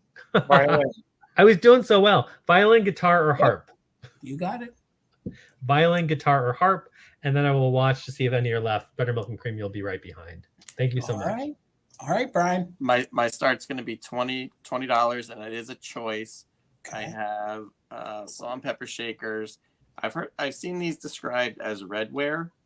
So this is like a teapot and a coffee pot. This is one set here, and then the other set is very similar, but they are clowns. Very good shape overall, without chips on either set. The gold on the top of the clown hat is kind of worn here, as you can see. More so on that one than this one in particular. You kind of see it at the top, but these do not have their corks where the other set, or excuse me, one cork that's mostly pushed in, and the other set both have their corks here. Yeah, those are redware, the ones you just held up. Yeah. It's just so easy to say it because it's like you don't see too much because it's painted over, you know? Well, the bottom, that's how they treat the bottoms of redware. Yeah. Yeah. Very folk arty. Do you know what I mean? Yeah, That's what I love about those faces. She feels very Alice in Wonderland to me, like the Queen of Hearts almost. Right. I know she's not, but it's got that feel to me. Right. So that's one of the pairs. I like that they have different spouts on this particular set. These are neat. I like that they have their handles still too. I've found some where the handles have been removed. Yeah. A little bit of wear on the S and the P, as you can see, paint wear. Hi, Stacey. And again, the clowns. I know clowns aren't everybody's thing, but if you do like clowns, these might be up your alley. Wear on the top of the hat there. Again, a little bit less here. No damage in terms of chips, cracks, or repairs. I don't think I gave a measurement.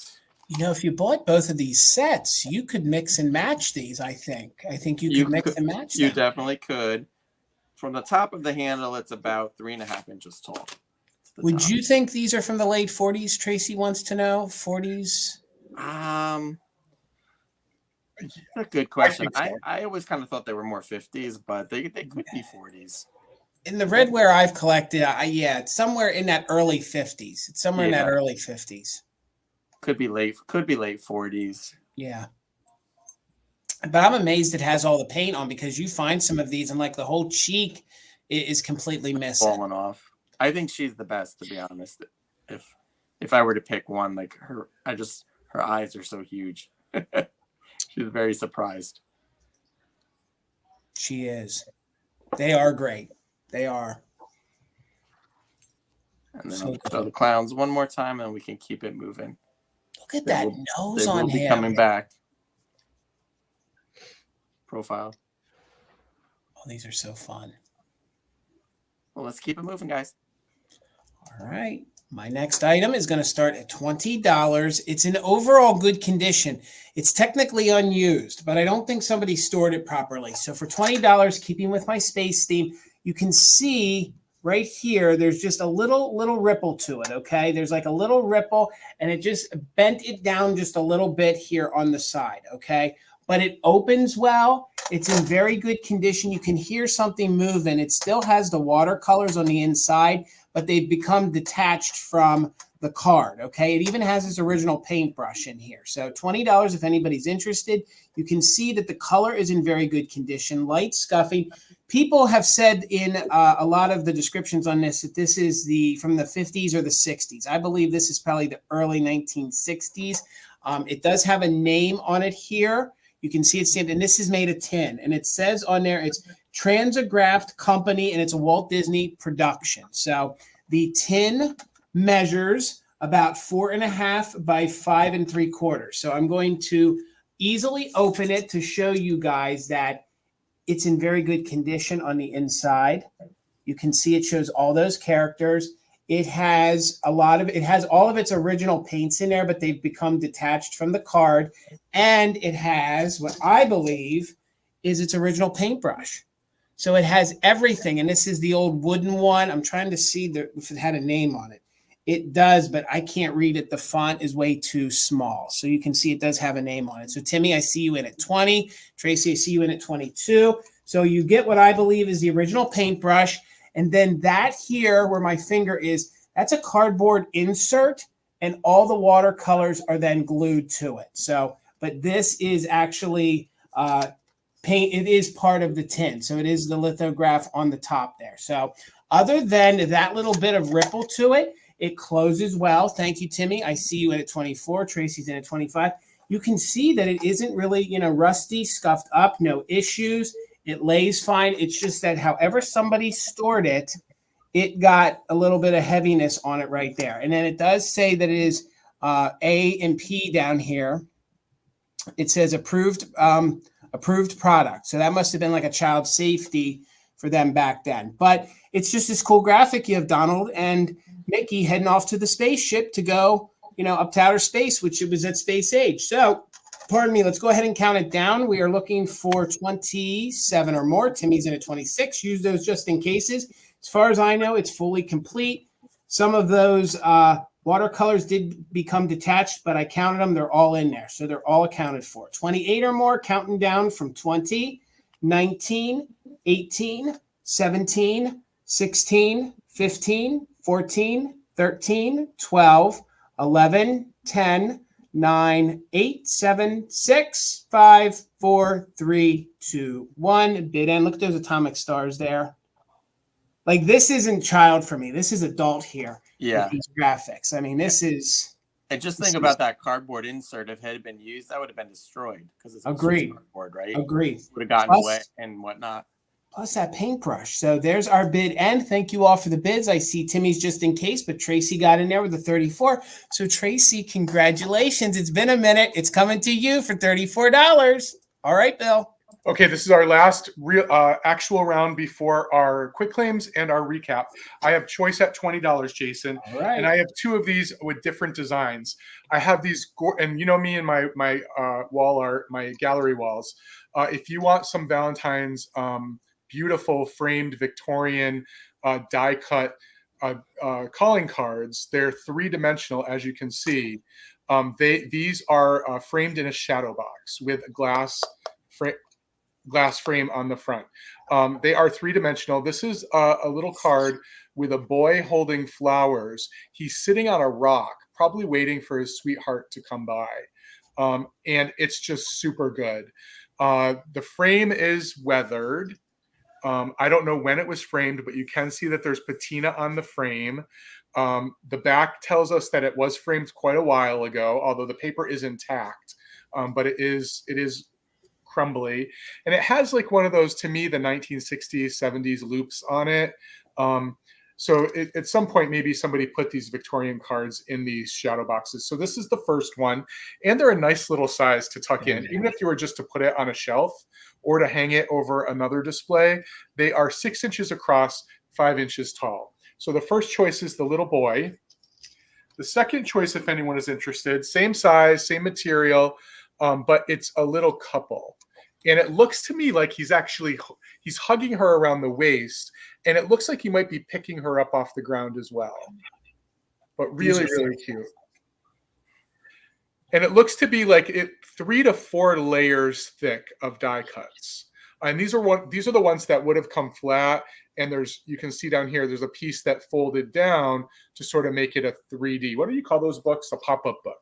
It's kind of like what a pop-up book would look like. So good, Bill. I mean, these are neat with the shadow boxes. These are super unique. And it's a great idea because we do find these Victorian cards every once in a while. It's a great idea to preserve them, right? Agreed.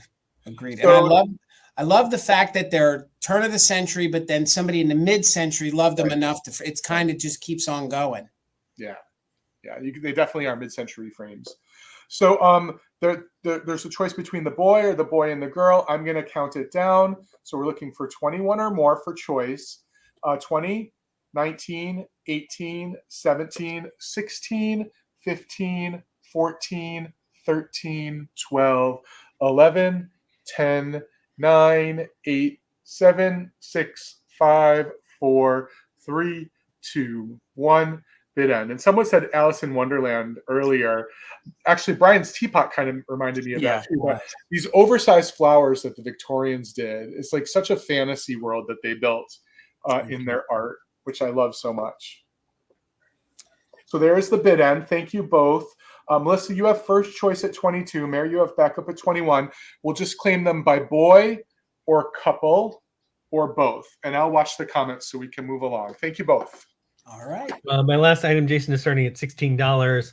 I have a heart-shaped candy box, a chocolate box. This is by a hometown favorite from Chicago, Fanny May. I love this because it's very unique. First of all, it's Fanny May. I don't see as many Fanny May boxes. Again, even here in Chicago, I don't find them that often. And it's a pretty tall one. This measures about 7 by 7 by 4 1/4 inches tall. What I especially love about this is because you can use the lid on its own for display, and that's great in the back, or as a riser, or we can use the whole thing as a very big riser, which is nice to get heightened displays. But what's great about it too is that the way it opens. So this is what's unusual about it. It's a 2-tiered. Wow.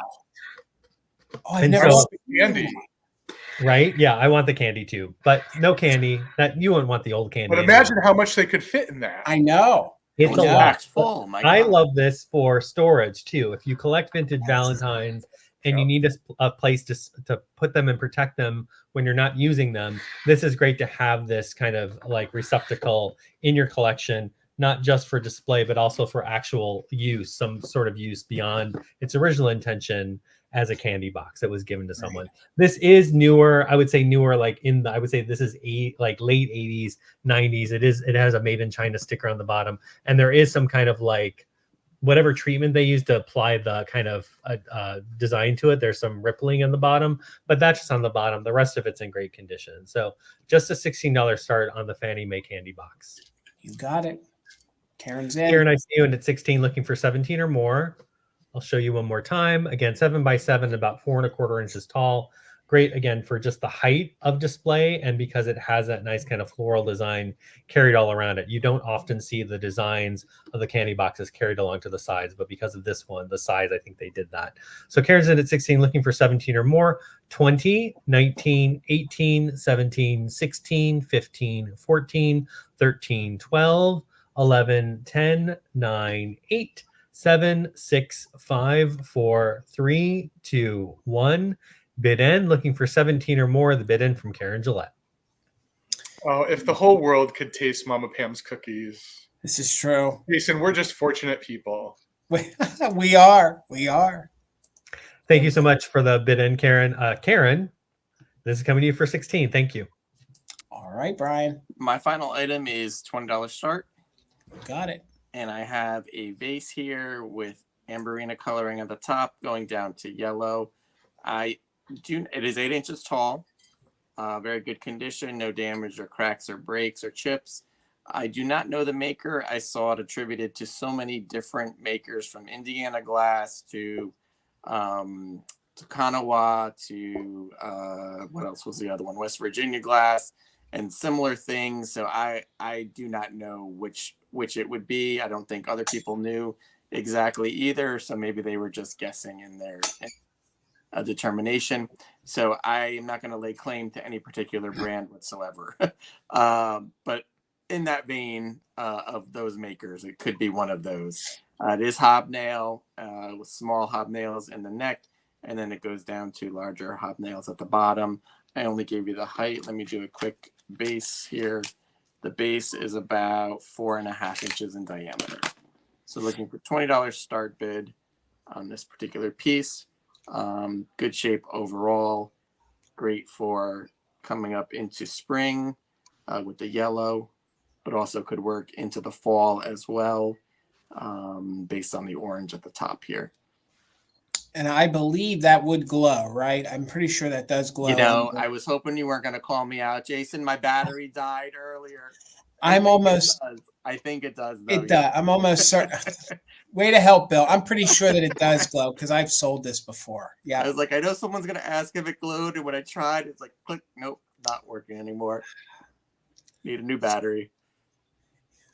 Sorry, Brian. I feel it's okay. I think Steel may be onto something. I think Steel may be onto something here. What's that? It definitely has Fenton vibes to me, but probably wasn't made by Fenton, so it might be LG Wright. Could be, yeah. It's a mystery. gorgeous. I was gonna call myself out anyway, Jason. So you're all good. All right. All right. But it would come back in the recap very shortly here. All right, guys. My last item is going to start at $28. Okay. If you guys love Mad Men, if you guys love, the way things were in the 1950s when smoking was in fashion, you're going to love this. It's in very good condition. I had one of these years ago and sold it at the store.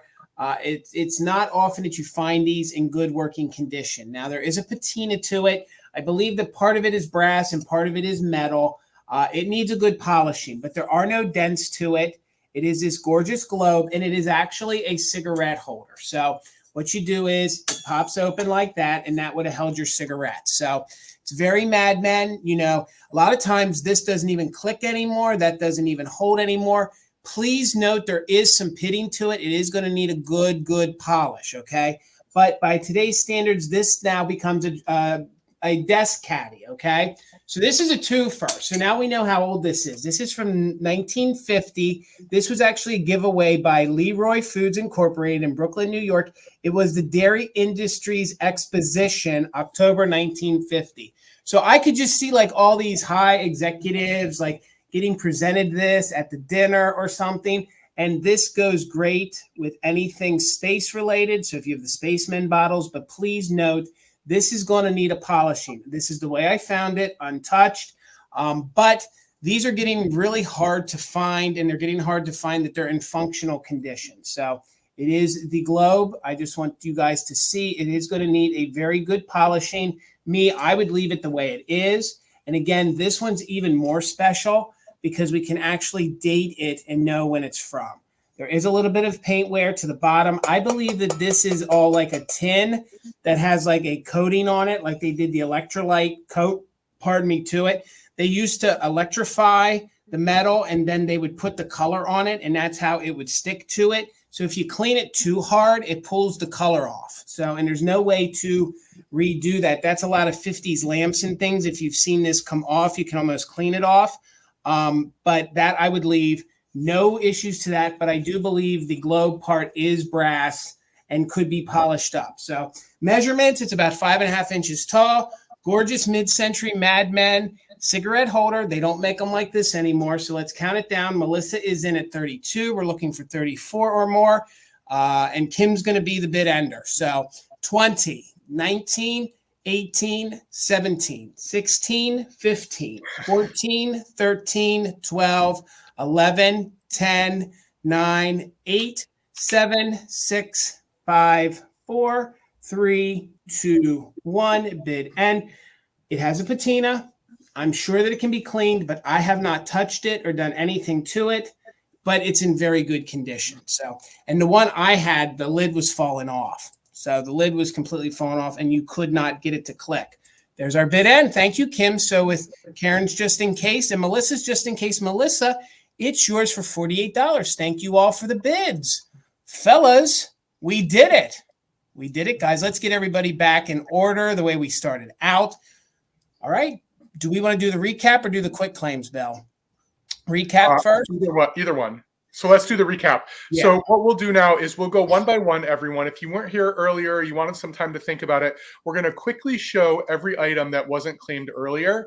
And if you're interested in that item, as the seller is describing it, you can put your bids in into the chat, but we move very quickly during the recap. As soon as we see a bid come in, we'll probably start a countdown as long as we're done talking about it. And Karen Gillette will remain our bid ender during this period of time. It's really that simple. The just in case remains active during the recap. So John, did you have anything to recap?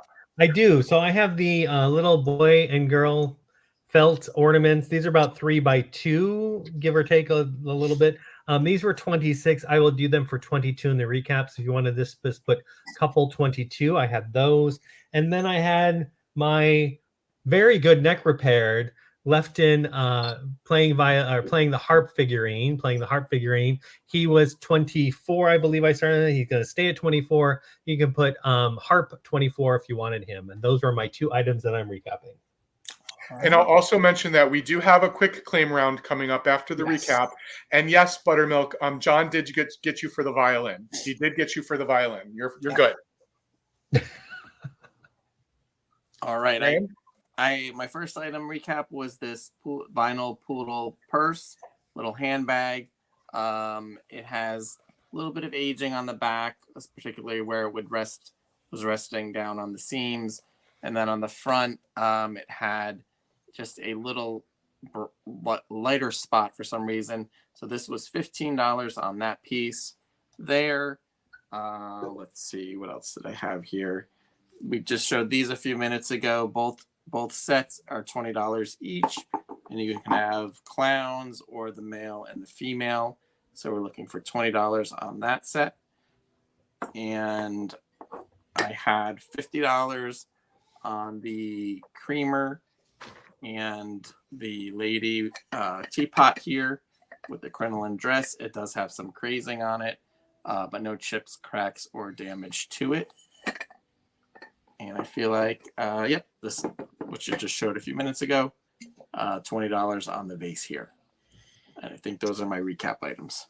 And again, guys, if anybody's watching this in a replay, okay, if you're watching this in a replay and you're interested in anything that Brian or John did not sell and show in the recap, their emails are down below in the description. Feel free to email them and communicate with them, and they will get it sold to you. So again, if you guys are interested in anything, go ahead, Brian, show it again if you want to.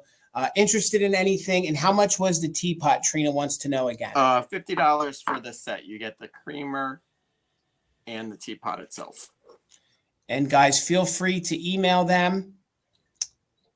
Again, if you're watching this in a replay, I know we get a lot of people that watch our replays, so feel free to reach out to any of us after any of the sales for anything that didn't sell, and we will gladly communicate with you. So now we're going to go into the quick claims. Bill, do you want to explain, or do you want me to explain how they're going to work? I'm good. Okay. I'm good. So we each have 2 more rounds of items. We're going to do this as quick claims. So what that means is we don't tell you the start price up front. What we do is we show you the item and describe it, or the items if it's a choice round.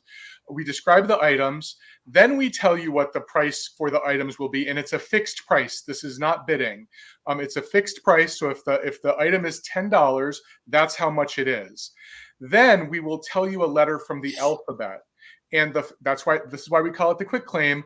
The first person to type the letter in that we said, you don't need to type anything else, just the letter, claims that item. If it's a round with multiple items, and I'll do an example in the first one, we will let the first person who typed that letter in claim as many of the choices as possible. Then we'll move to the second, then the third person. And that's as simple as it works. So I'll demonstrate that right now. I have my first quick claim round is some holiday die cuts from 1987, and they're super cute. This is from a line called the Personality Bears. Now, the Personality Bears were based on a book that was written in the mid-'80s, and they were super popular at the time. In fact, they were really known for being parts of needlework, cross stitches. So I have this one it's 2-sided, and these are made by Eureka. So it's sort of a later, really good die cut company. And these are the ones eating the cookies out of the cookie jar. So this choice will be cookies. The second one I have, and this one has to leave my house, folks. This one has to get claimed tonight. Because in addition to the 2 cookies, oh my God, the 2 bears, and the little puppy riding this little scooter, there's one of those. A monkey, Bill. I can't with the monkeys. The monkeys got to go. Somebody's got to claim it. But I thought these would be super sweet for some kid's room or your display. So the second choice, if anyone's interested, will be monkey. And then the third one from the series is the teddy bear. And the teddy bear is a little honeycomb on both sides and in really good condition. So these are going to be $5 each. And if anyone's interested in claiming one or more, type the letter F. He does love me. Oh, it does look like Monchichi, doesn't it? Oh my God, it has a Monchichi face. I want to be one of those bears that are kind of just bouncing and dancing together. They're fun. That's so funny. And as you can see, they're big. So I will watch the comments. If anyone's interested in one or more of those, the letter F. Okay. John? All right, John. So my first quick claim, I have the what are attributed to Arnart, the courting couple in pink. No real issues to note. 4 3/4 inches high by about 2 to 3.5 inches wide. There's a little bit of an extra something on the top of her hat. Otherwise, just have their made in Japan stickers, otherwise not marked. So you'll get both of these. And then I'm also putting in, because I love vintage advertising, this little between the acts little cigars tin. This is about 3.5 by 3. I just thought they looked really cute together. If you saw my reel, that's how I had them displayed. So you're going to get all 3 for $28. So if you want this, you get all 3 pieces, $28. Put the letter C for cigar or courting, C28. Over to you, Brian. My item is a lipstick holder here, and she holds 4 lipsticks. I thought this could be really good, again, for a display. If you had open red lipstick sticking out or red lipstick tube sticking out, it could make for a fun holiday display for Valentine's Day. She is not marked. I believe she was made in Japan. No damage, no chips, cracks, or repairs. The top of the hat had a little bit of worn paint, or it wasn't painted well, one or the other. But that's the top of her head, and she measures 5.75 inches tall. She is $24. So if you would like her, claim with the letter L, with $24 for this gal here, and four lipstick slots. Amazing. And that is rare to find 4 on a ceramic piece like the way that is, 4 slots. At least I don't see them that often. Her white is very bright. She's in good shape. All right. Patty wants it. Patty Rose, thank you so much. She's coming to you. All right, guys. My first quick claim is actually going to be Hold Howard. Okay. And there is a condition issue. Okay. So these are the candle huggers. These are great little girl cherubs this time of the year. or they're great little angels at Christmas time. So one of them, and it's no Hold Howard Left Behind, one has a broken wing. Okay, I don't have the piece to it, but there is a broken wing. But quite honestly, the way she sits, if she's hanging on one of your Lucite candles or one of your taper candles, you really don't notice that she's missing one of her wings. So they're going to be priced right for that in mind. And this one is the one that is marked Hold Howard 1958. They would have had a little banner or sign that hung in their hand. So you could put, maybe a little millinery flower in if you wanted to or not. Remember, wing is broke on that one, okay? The other one, and this one does stand on its own. So this could be a figurine. This one has no damage at all to it. So basically, you're just buying the one. They're going to be $10. They're just going to be $10 if anybody's interested. I think that's a pretty good price considering that the one is missing her wings. So you're going to get both of them. Hold Howard for $10. The first person who puts in the letter H for Hold Howard, is going to get the 2 angel or girl cherubs. Becky, I need you to put in an H. The first person to put in an H is going to get the set. That's how we're doing quick claims. You have to put in the letter. All right, Becky. Congratulations, Becky. And let me know if you want to pick them up at the shop. All right, Becky. Thank you.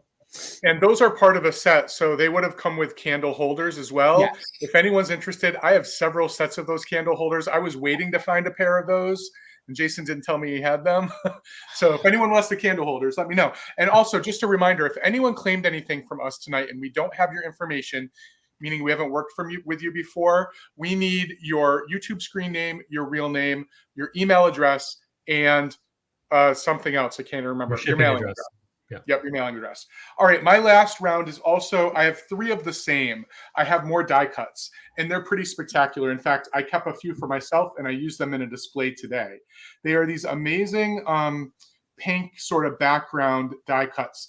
These little fence or shutter parts on either side fold. These ones haven't been folded, but you can fold them to make them like a little diorama. And what's amazing is they are double-sided. One side has all these amazing colors. The other side has all the amazing colors, and all of the light pink is flocked. So they're really, really pretty and soft. So again, I have 3 of them. You can claim 1, 2, or 3. They are $5 each if anyone's interested. And I need to get a different letter this time. It will be, again, $5 each. There are 3 for anyone who types the letter G. And they do make really nice backdrops and displays. You can go to Instagram and see the one I posted today. So neat. All right, John. So my final quick for the night is a Lefton February birthstone flower angel, marked 489 on the bottom, violet amethyst or the flower in the birthstone. The only real thing to note, like crazing overall, which is not unusual for these angels, her petals are all intact, which is really the issue with this series. If you ever find them, oftentimes the petals are the issue. Other than that, no other things to note. She is $24. If you want her for $24, type in the letter L for Lefton, and she is $24. Okay. My final item, I have a powder holder, glass on the inside, and I believe it is brass on the outside. There are a few scratches, if I can catch the light right here along the top. I am not skilled at buffing that kind of stuff out, so I did not try. Clean on the inside here. No damage to the glass. I'm pretty sure Art Deco, so I'm thinking probably 30s, possibly 40s, somewhere in that time frame. I'm not actually sure what material this is under there. It's either a very thin metal or colored metal or something else, and it measures 5.5 inches in diameter. It's a larger size one if you're looking at it. And so to claim this piece, it's going to be $15, and you could put the letter P in the comments. And that was the letter P, right, Brian? Yeah, P as in Paul, sorry. Okay. That's why everybody needs Scrabble tiles. So there's never You're right. You're right. I'll send you all sets because whenever I'm in the thrift store, I buy Scrabble boards just for those tiles. Melissa, I see the letter P. Thank you. And you had the B covered too, just in case. You got it. You got it. All right, guys, sticking with my mid-century theme, it's going to be choices on the Moon and Star. These are little ashtrays, okay?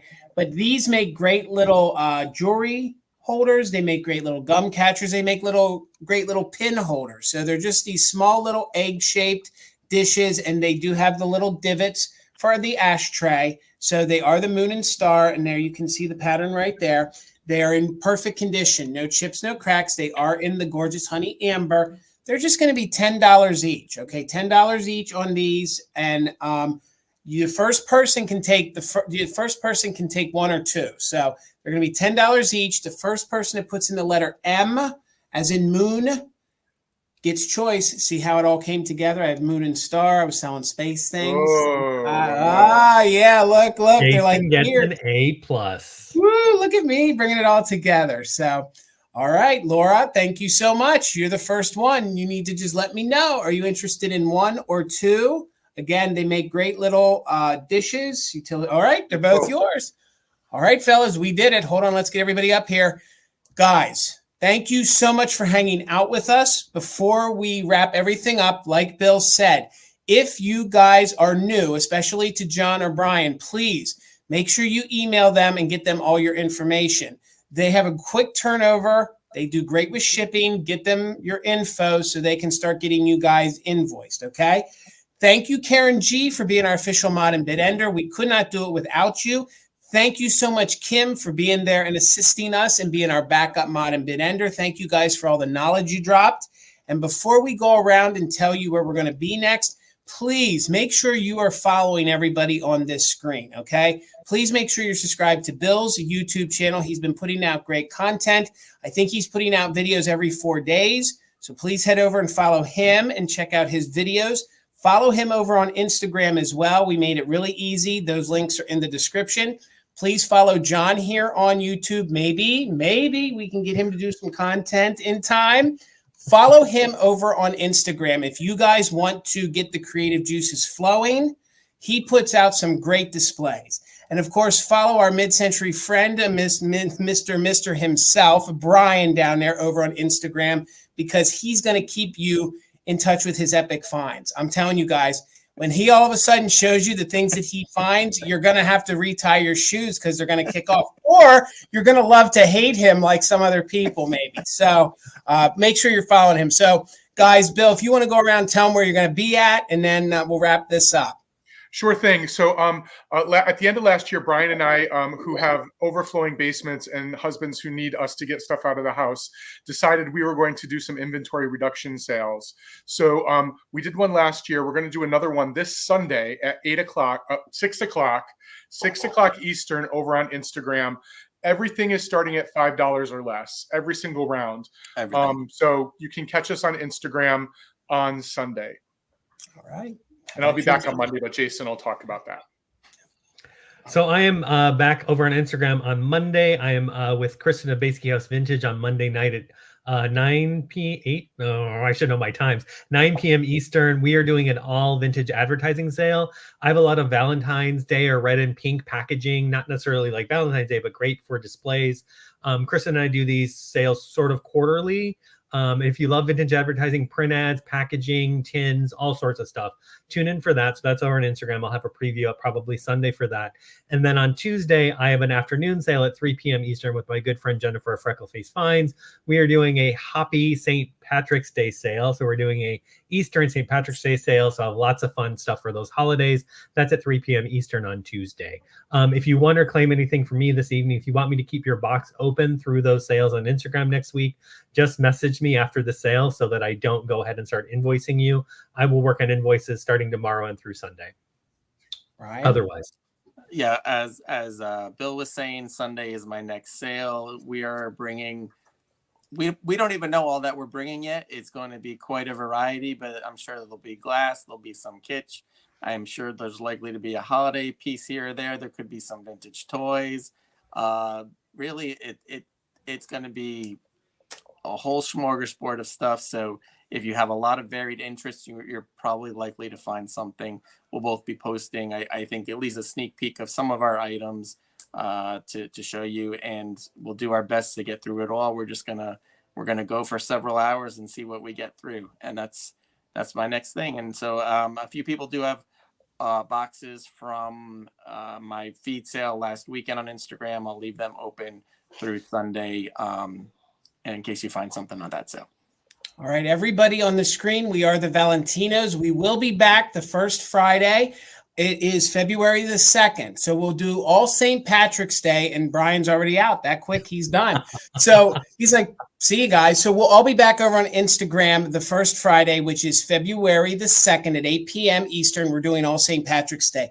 We'll be back here on my channel then February 16th for another very, very similar style sale that we did. So please watch for those promos. Thank you so much, guys, for hanging out with us. I'll be back on Monday night for Marvelous Mother Tucker's Monday with my co-host, Bill, Garden Guy Bill.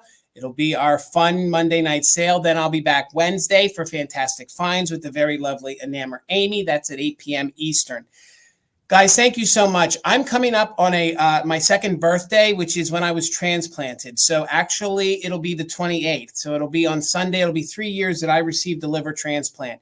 If I would not have received that transplant, I wouldn't be here right now. So please, I implore all of you this year, if you are not, please become an organ donor, okay? It saves lives. There are people in this community right now that I know that are sick, that are soon and or on a transplant list. So please, give the gift of life. I implore you. It has saved my life. You can save other lives as you leave this world. So please, please, please get on your local DMV and just click yes, organ donor, and you'll be saving multiple lives. So guys, with that all said, thank you all three, the two of you that stayed, and Brian's like, see you. So guys, I'll see you back on Monday. Have a good night, everybody.